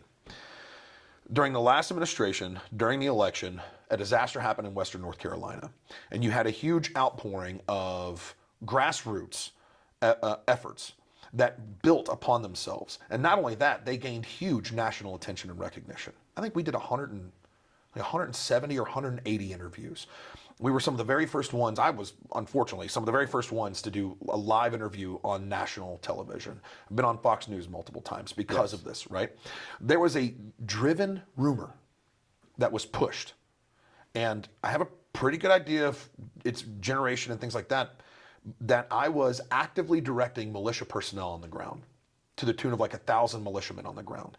And that we were threatening FEMA and any sort of state or federal capability that if they came around, that they would not be welcome and we would hurt them. Right? That was the rumor that got pushed out. That rumor made it to USASOC, United States Army Special Operations Command. That rumor made it to the 1st Special Forces Command. There was conversation being had at 1st Special Forces Command to revoke my tab orders. That rumor got to Special Forces Association, which is a Green Beret nonprofit. Also, the Special Forces Charitable Trust, which is another Green Beret nonprofit. Right. That rumor was getting circulated amongst all of these organizations. So people would stop coming to us. Special operators would stop coming to us, right? Now, we heard of another nonprofit that got into a standoff with a police force, like drew their guns and drew down on this police force, right? And we heard about it, and we heard that, and that came from a channel of information. Was that a rumor or was that true? Well, I don't know. I heard a rumor. Okay. Heard this rumor. Okay. Eventually, I got into contact with the leader of that nonprofit, and I was like, "Hey, I heard this rumor," and he goes, "Are you serious? We heard that was you." And I went, "Are you serious?" He goes, "Yeah." Yeah. I went, "Wow." I said, "What else have you heard about us?" He said, "We heard you guys were running militia. We couldn't even come and work with you guys because some of us still have contracts right now with the federal government. We're going to lose our job." Yeah. And I went, "No kidding." He goes, "No kidding." I went, "Man, that's crazy. Hey, did you hear about this rumor?" He goes, "I heard about that rumor too, but I heard it was this organization up here." And I went, "No kidding." Here's the crazy part. A lot of the rumors that I heard about special operators on the ground came from official government channels. Right. Now, I'm not saying that they're the ones that generated it, and I'm also not saying that they didn't generate it. Right. What I am saying is that if we look at the status quo and the current modus operandi of the media, the government, big G, right? Yeah. Not necessarily individuals, but the government, there has always been a definitive effort, especially in the last 25 years, to discredit those discrediting the ability of the federal capability. Spin is, I started hanging out in D.C. in 2015. Yeah. Through my relationship with some political people and through my participation in a group called YPO. Yep. So I started going to things and I started hanging out and, right around the Capitol and just, getting access to things. I actually went through the process, early process, to be an ambassador to a foreign country. Okay. Yeah, which was cool. So, Yeah. Top of a hotel, different people coming in, Yeah. that you might know, at meeting me, sitting down, getting to know me a little bit. Yeah. I had my off the rack suit on, and your phone goes. First time I saw my phone go into one Goes of into those sleeves. one of those bags. Oh yeah, you know? yeah. Faraday bag. And there was, I don't know, 33 countries available, and it was an education process about what is an ambassadorship, what do you do, Yeah. how does it work, you have to pay money. Actually, you have to support you get things, but then you have to do things Yep. out of your own dime. So generally, these people have some money, Yeah. because they need money to execute on that. Now the money does come back to you in different ways and contacts. And the ambassadors I've met, they're just brilliant, smart, knowledgeable, usually highly educated people, and they have the ability to navigate. I'm in these countries, and they understand politics and all that kind of stuff. And there's a purpose for ambassadors in intelligence. Very much so. Both gathering and delivering. 100%. And they're ambassadors are operatives. Yep. They're basically operatives. Yep. So, and then we still had some kids, and the wife's like, "We're not moving to freaking wherever this." Yeah, we're not going to Morocco. Yeah, we're not moving to Morocco. As nice as it might be. And so I'm going through all that, and I really had these rose-colored glasses around how things operate and what it is, and what I realized. It's the spin is unbelievable. It is. So the fact that you guys were executing and all of this positive narrative starts coming out and all of this positive social media and all of this stuff goes on, and FEMA was slow. They were slow. They were slow. It's Yep. not like you said, good people showing up well-intentioned, Yeah. trying to get a sense of the resources that they had. Not their fault. No, not their fault. It's not their fault. It's so frustrating. Right. Because what I'm going to say, I'll get lambasted about it, but it doesn't really matter. It's not their fault because FEMA doesn't have the authority to self-deploy. Right. They cannot self-deploy. It has to be approved by the administration in position. Right. Has to be. They can submit the request, but at the end of the day, they can't self-deploy. It's not like FEMA goes, "Oh, disaster, let's go out and do things." It doesn't work that way. No. There's a very specific process that has to take place. That's right. The failure for what happened in Western North Carolina was that the Governor Cooper, failed his job. He did not do his job. He did not do it well. He submitted a request for whatever the 12th Airborne Corps, whatever it is, out of Fort Campbell to stand up to come and help. And then he said, "No, we're good." Then he submitted the request again, and then they just stood up and come in. They came into the state. Sure. He authorized the deployment of the National Guard, but to the tune of like, I don't know, 1,400 total personnel, National Guard personnel. And when they got on the ground, God love them, they didn't have a solid grasp of what they needed to do because ground intelligence was so sparse. Then the request to FEMA directly after the declaration of disaster and a declaration of state of emergency wasn't done in such a way that it was timely and effective. Yeah. So let me share something. I was in the disaster restoration business for 30 years. Forever, yeah. Okay. In a disaster situation, the private companies go in and they're on the ground first. Yep. And the challenge is that there's different coverages for windstorm than there is for flood. Right. There's not, for residential flood, outside of flood zones, there's no coverage. The motivation for restoration companies to deploy into these areas, they were going to, because I've done this. And you know, if there's there's a windstorm and then there's an area that was flood, like in Katrina, and what coverage, and you go in there and it's like, you know, they don't have coverage. Well, if they don't have coverage, I'm not going to invest $25,000 in labor and materials and equipment because they might not be able, they're not going to pay me. Right. So it's not, I'm just a private company. I mean, it'd be nice if I could, but I can't do that for hundreds and hundreds of homes. I mean, I'd go bankrupt. Okay, so in this situation, you know, it wasn't I would assume that the restoration businesses, now they would go to the dealerships and places places that were self-insured or places that had money. They were probably all over those types of places. But the people living in homes outside of flood zones that were affected by flood had no coverage. You're correct. And even people that lived in floodplains didn't have coverage. So FEMA can usually, you know, banker's hours their way into these situations because the private companies are already taking care of the triage of the situation. In this situation, it took somebody like you to step up and provide that function, and then people were screaming, right? Because, you know, and people were screaming, and then as the federal government's kind of getting a black eye, I mean, FEMA's kind of rolling in like they normally roll. Yeah. But it was a different type of situation. Well, FEMA's never been designed. No. They've never been designed to be a first 48 to 72 They're not a hour. first responder. They're not. It's the county level and the state level's responsibility to do that. And that first 72 hours is supposed to be county, local, and state capabilities. But the press was bad, and it was going at them. It was. So the first thing that comes back from, you know, inside the Beltway is, well, we need to cover ourselves. Let's make them look bad too. Yep, 100%. You know, and then that'll give us a little bit of time and stuff. And unfortunately, that's just the way it is. Because what happens is if the press is going bad on FEMA, then it goes directly to the administration. 100%. So the administration says, spin it. 100%. And that's just the way it works. And here's the thing, you know, after all the interactions that we had, I'm probably now getting audited. Oh, 100%. I know I am after this conversation. There's a definitive. Actually, no, probably not. Maybe under this administration, maybe not. No, maybe. You know, there's a solution to the problem. What's that? And it's a pretty simple and straightforward solution. You reduce the overall size of FEMA. You amend the Stafford Act so that the responsibility for long-term recovery goes to the agencies that are supposed to do it: HUD, SBA, DOT, and a few others. Yeah. FEMA becomes for all intents and purposes, becomes a bank, becomes a place for funds holding, as well as a plus-up force for a privatized disaster relief organization. Right.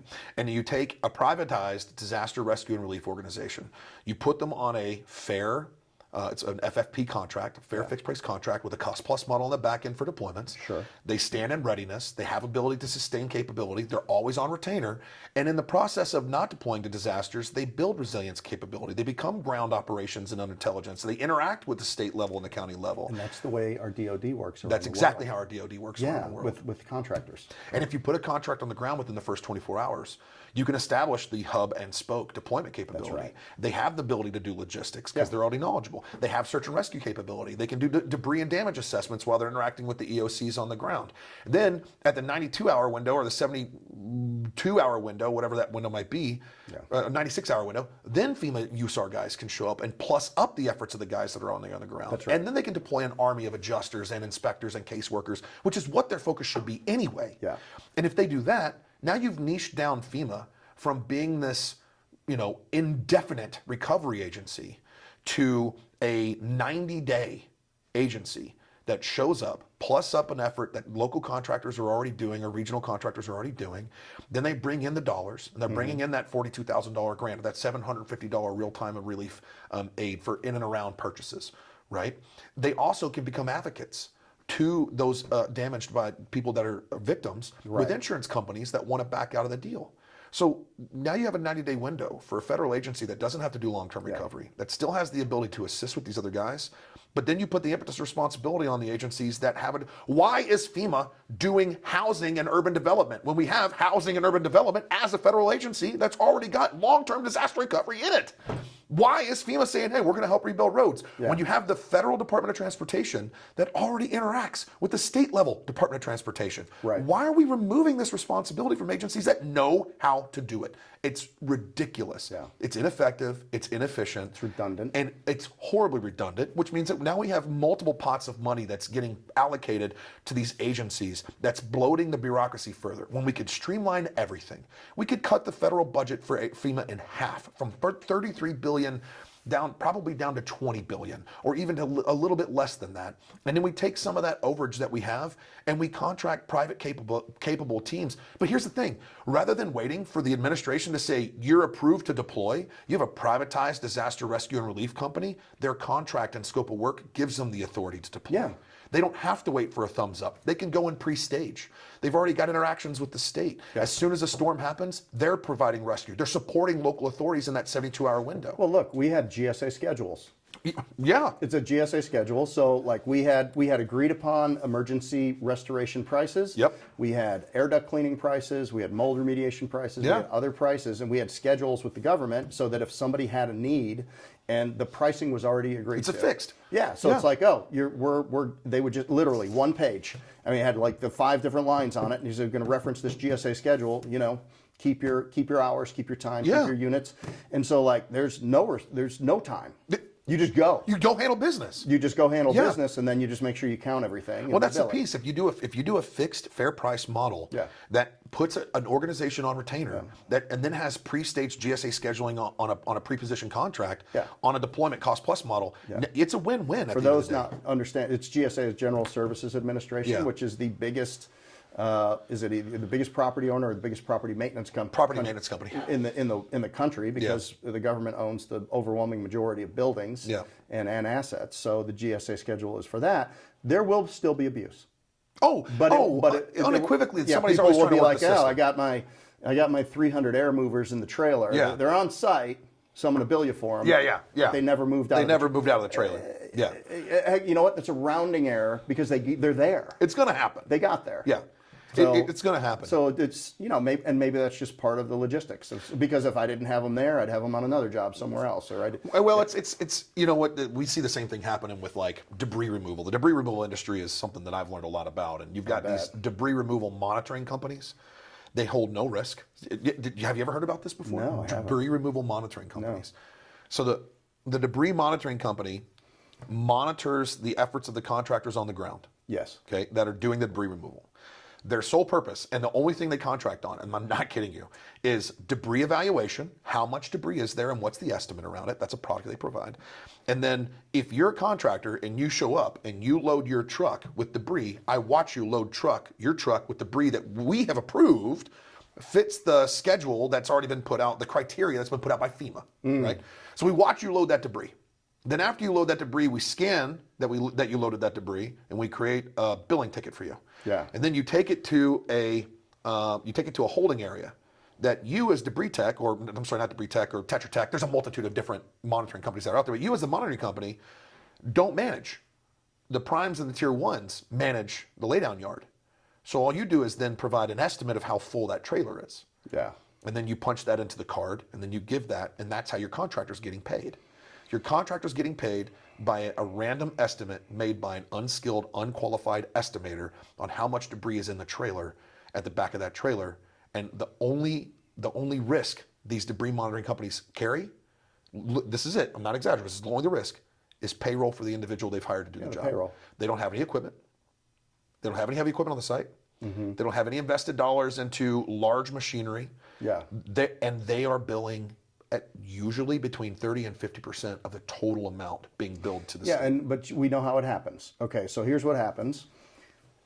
Somebody figures out that these debris hauling companies, and they go back after a disaster, and they do the math, and they say, well, we paid $500 million for debris removal, and the market price would have been $500 a pull. And if we do the math, we paid for 5 times as many pulls as was even if we would have put would have put every house in New Orleans in the dumpsters. Yeah.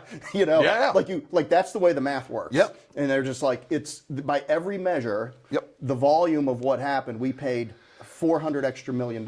So let's get somebody to watch them. Yeah. So now they double down. Yes. On it, and they create another layer. They spend $1 to not pay a nickel. Yeah. When in reality, if we go back to what about a fixed price contract? And it's really a revenue share.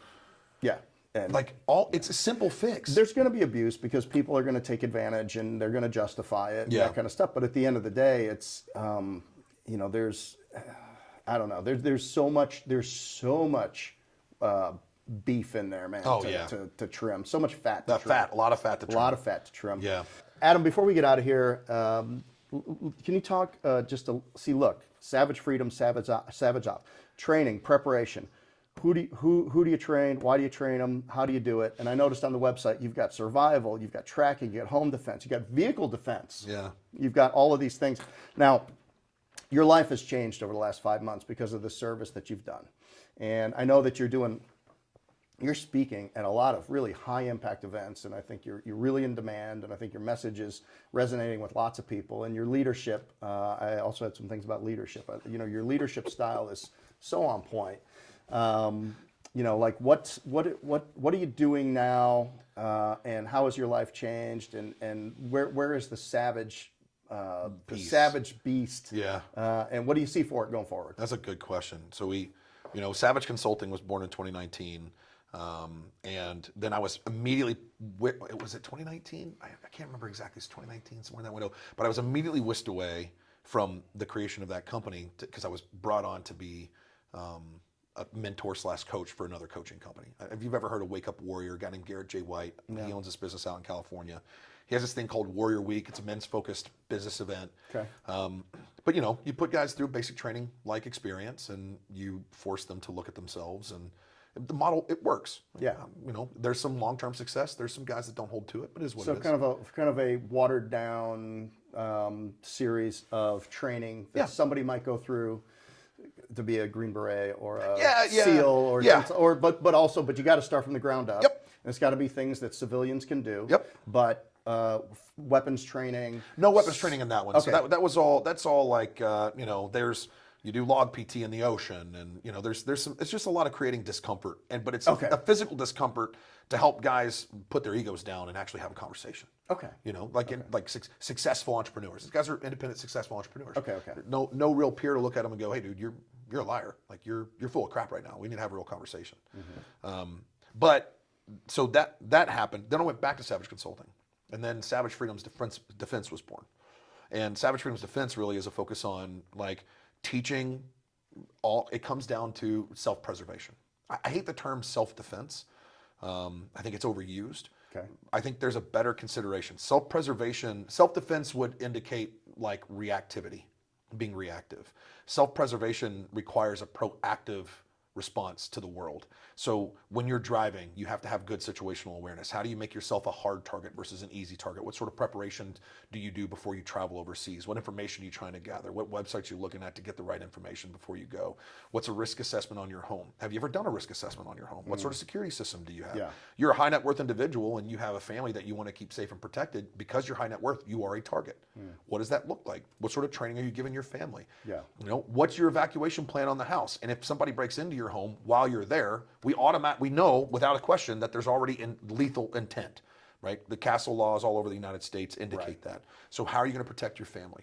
And how do you keep them safe in that instance? Yeah. So, self-preservation goes into a whole bunch of pieces, what you talked about. So shooting, fighting, home defense, vehicle defense, things along those lines. Do you know Tim Schmidt, who's the founder of the U.S. Concealed Carry Association? Do you know Tim? Yes. No, I've never met him. Do you know who he is? Yeah, I know the name, but I've never met him. Oh, he was just on a podcast this week. Oh, really? Amazing gentleman. Oh, man. Amazing. I will make that connection. I would love to make the introduction. Do you know Chris Voss?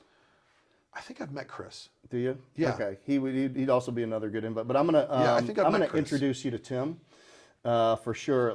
Just a really great guy. Lives in Nashville. 1 million members of the U.S. CCA, and just really a great. So I'll make that introduction to you. But all of the things that you just talked about, those are the things that we talked about. Yeah. Where do you sit in a restaurant? Yeah. Where do you sit? And his thing is to get, not to confront people. No, it's to get away from them. It's to get away from them. Yeah. To make sure a situation never happens in the first place. Yeah. Yeah. So that's that good, solid situational awareness. Yeah. The question is that when you can't not confront them, That's right. What do you do then? That's right. Right. And how do you? It's the same conversation I have with law enforcement officers. Law enforcement is a lot of times law enforcement's reactive. Yes. Right. But how do you be proactively reactive? So like, what actions do you stay taking before that happens? Well, and if somebody's not at least trained to a minimal viable effectiveness, then the situation can't slow down because you don't have any training upon which to fall back on. Correct. Yeah. So your heart rate's going to. Somebody comes into your home. You see on the camera. Let's just say you look on the. The dogs are barking. The alarm goes off. You hear the door opening. You look on your camera and you see that there's people that have guns and they're hooded and they're breaking. You're breaking into your home. And it's 2:45 in the morning, and your child lives across the way from you. It doesn't live on the same side of the building or house that you live in. That's right. So now your heart rate goes to 200. Yeah. And it's just like different people. What do you do? People have no idea how they're going to react. No idea. They talk about the gunfighters back in the day. It wasn't the quickest. It was the ones that could remain the calmest. That's because correct. Most of the shots missed. Calm and mobile. Yes. So, like we said before, fear is always a factor no matter what. It's the ability to operate through fear with consistent, disciplined actions that overcome the fear response and make you more effective when you make whatever you're applying to. But if you're making it up as you go along because you've never been trained or you've never thought through the situation, If you haven't had a single rep, yep. you're as big a threat to your kid. Oh, 100% you are. As the people coming in the building. Yeah, you've never considered like how to deconflict fires inside of your home so you're not shooting through a wall. You've never done a medium shoot. Like you've never taken the gun that you may carry and the rounds that you carry and shot through different mediums to understand how that round's affected by those mediums. That's right. If you're shooting through on a 3/4 inch plywall or drywall and you have 2 slots of 3/4 inch drywall, what's a hollow point 45 do when it impacts the first one, and how does it affect the shoot through on the other side? Yeah. And if that's the case, where are your kids? Yeah. How high off the floor do they sleep? Right. What angle of fire are you taking to try and avoid not hitting them? These are pieces that people don't even think about. Yeah. I mean, I've got a Glock Gen 345. I got an MP5. I got an HK9 Viper. So like of those three, and then you have a shotgun. Okay, so if I'm playing, what's the game? If I'm playing Fortnite, what are you gonna go with? What do I go? Yeah. What do I go with? I got, I just open up the drawer. Like what's the most reasonable thing? AR. An AR. Yeah. Well, but look, that's 3,000 FPS. That's going to go through the neighbors. Depends on the load you're carrying. Depends on if it's hollow point, not hollow point. Depends on what the grain weight of the round is. Why? Because of capacity? Well, not just capacity, accuracy.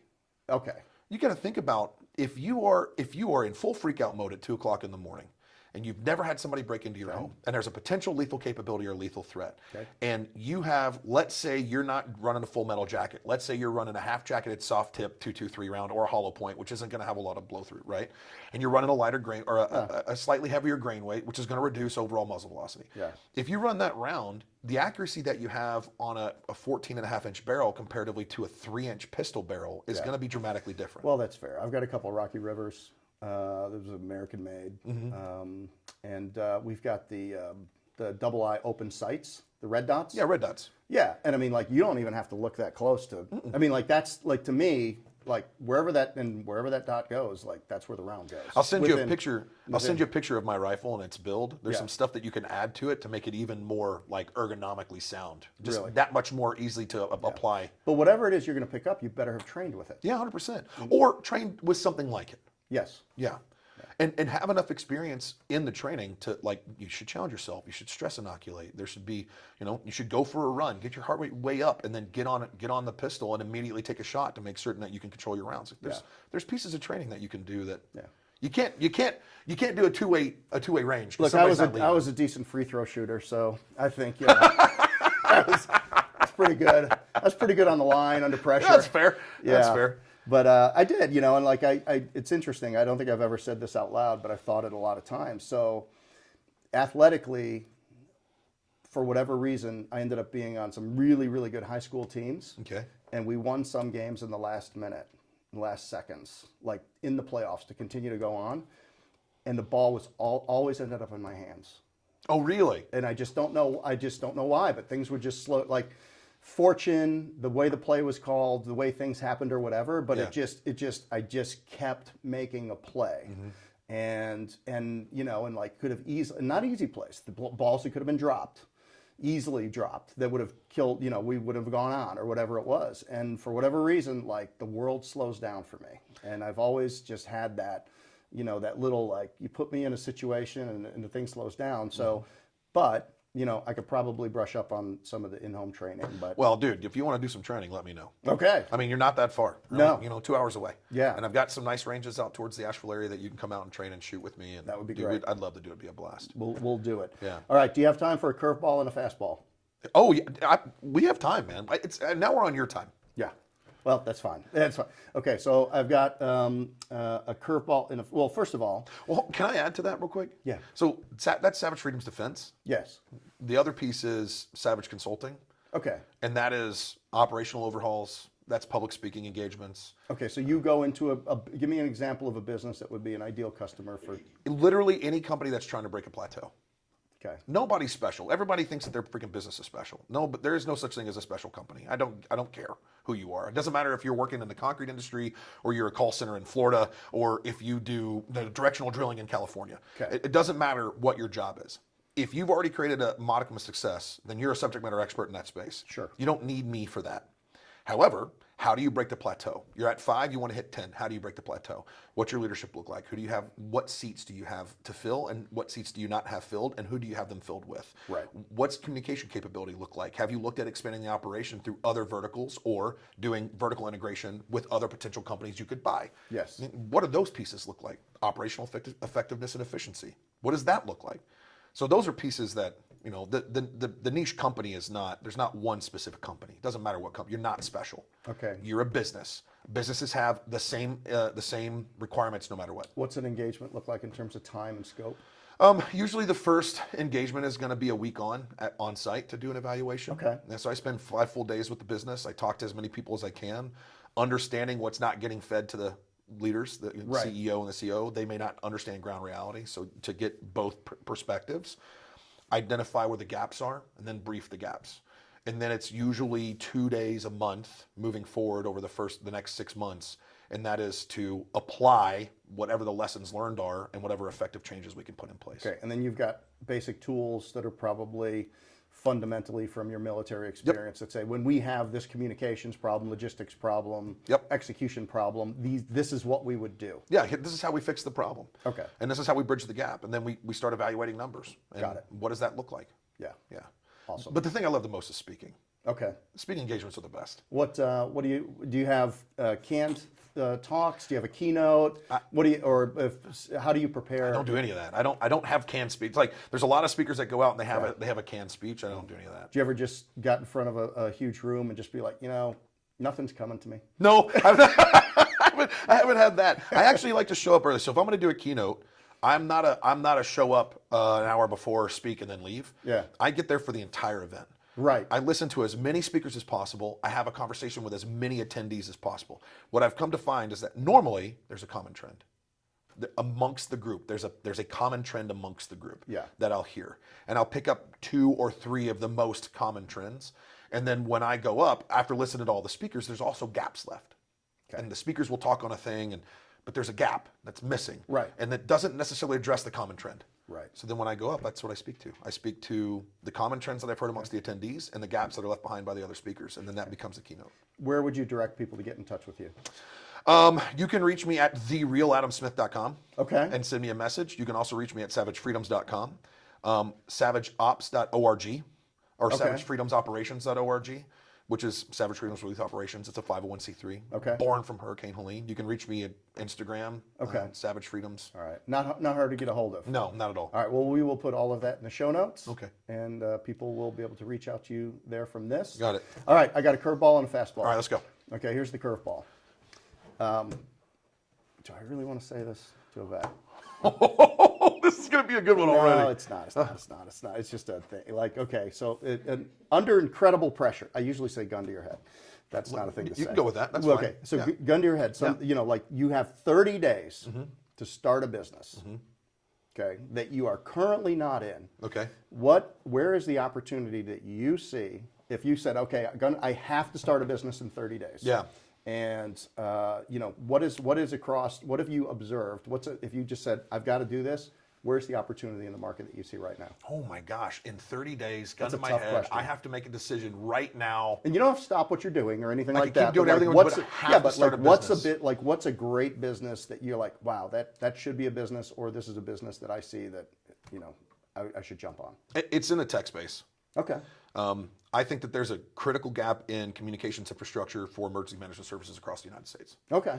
and that's not a business I'm in. So build a platform. Yep.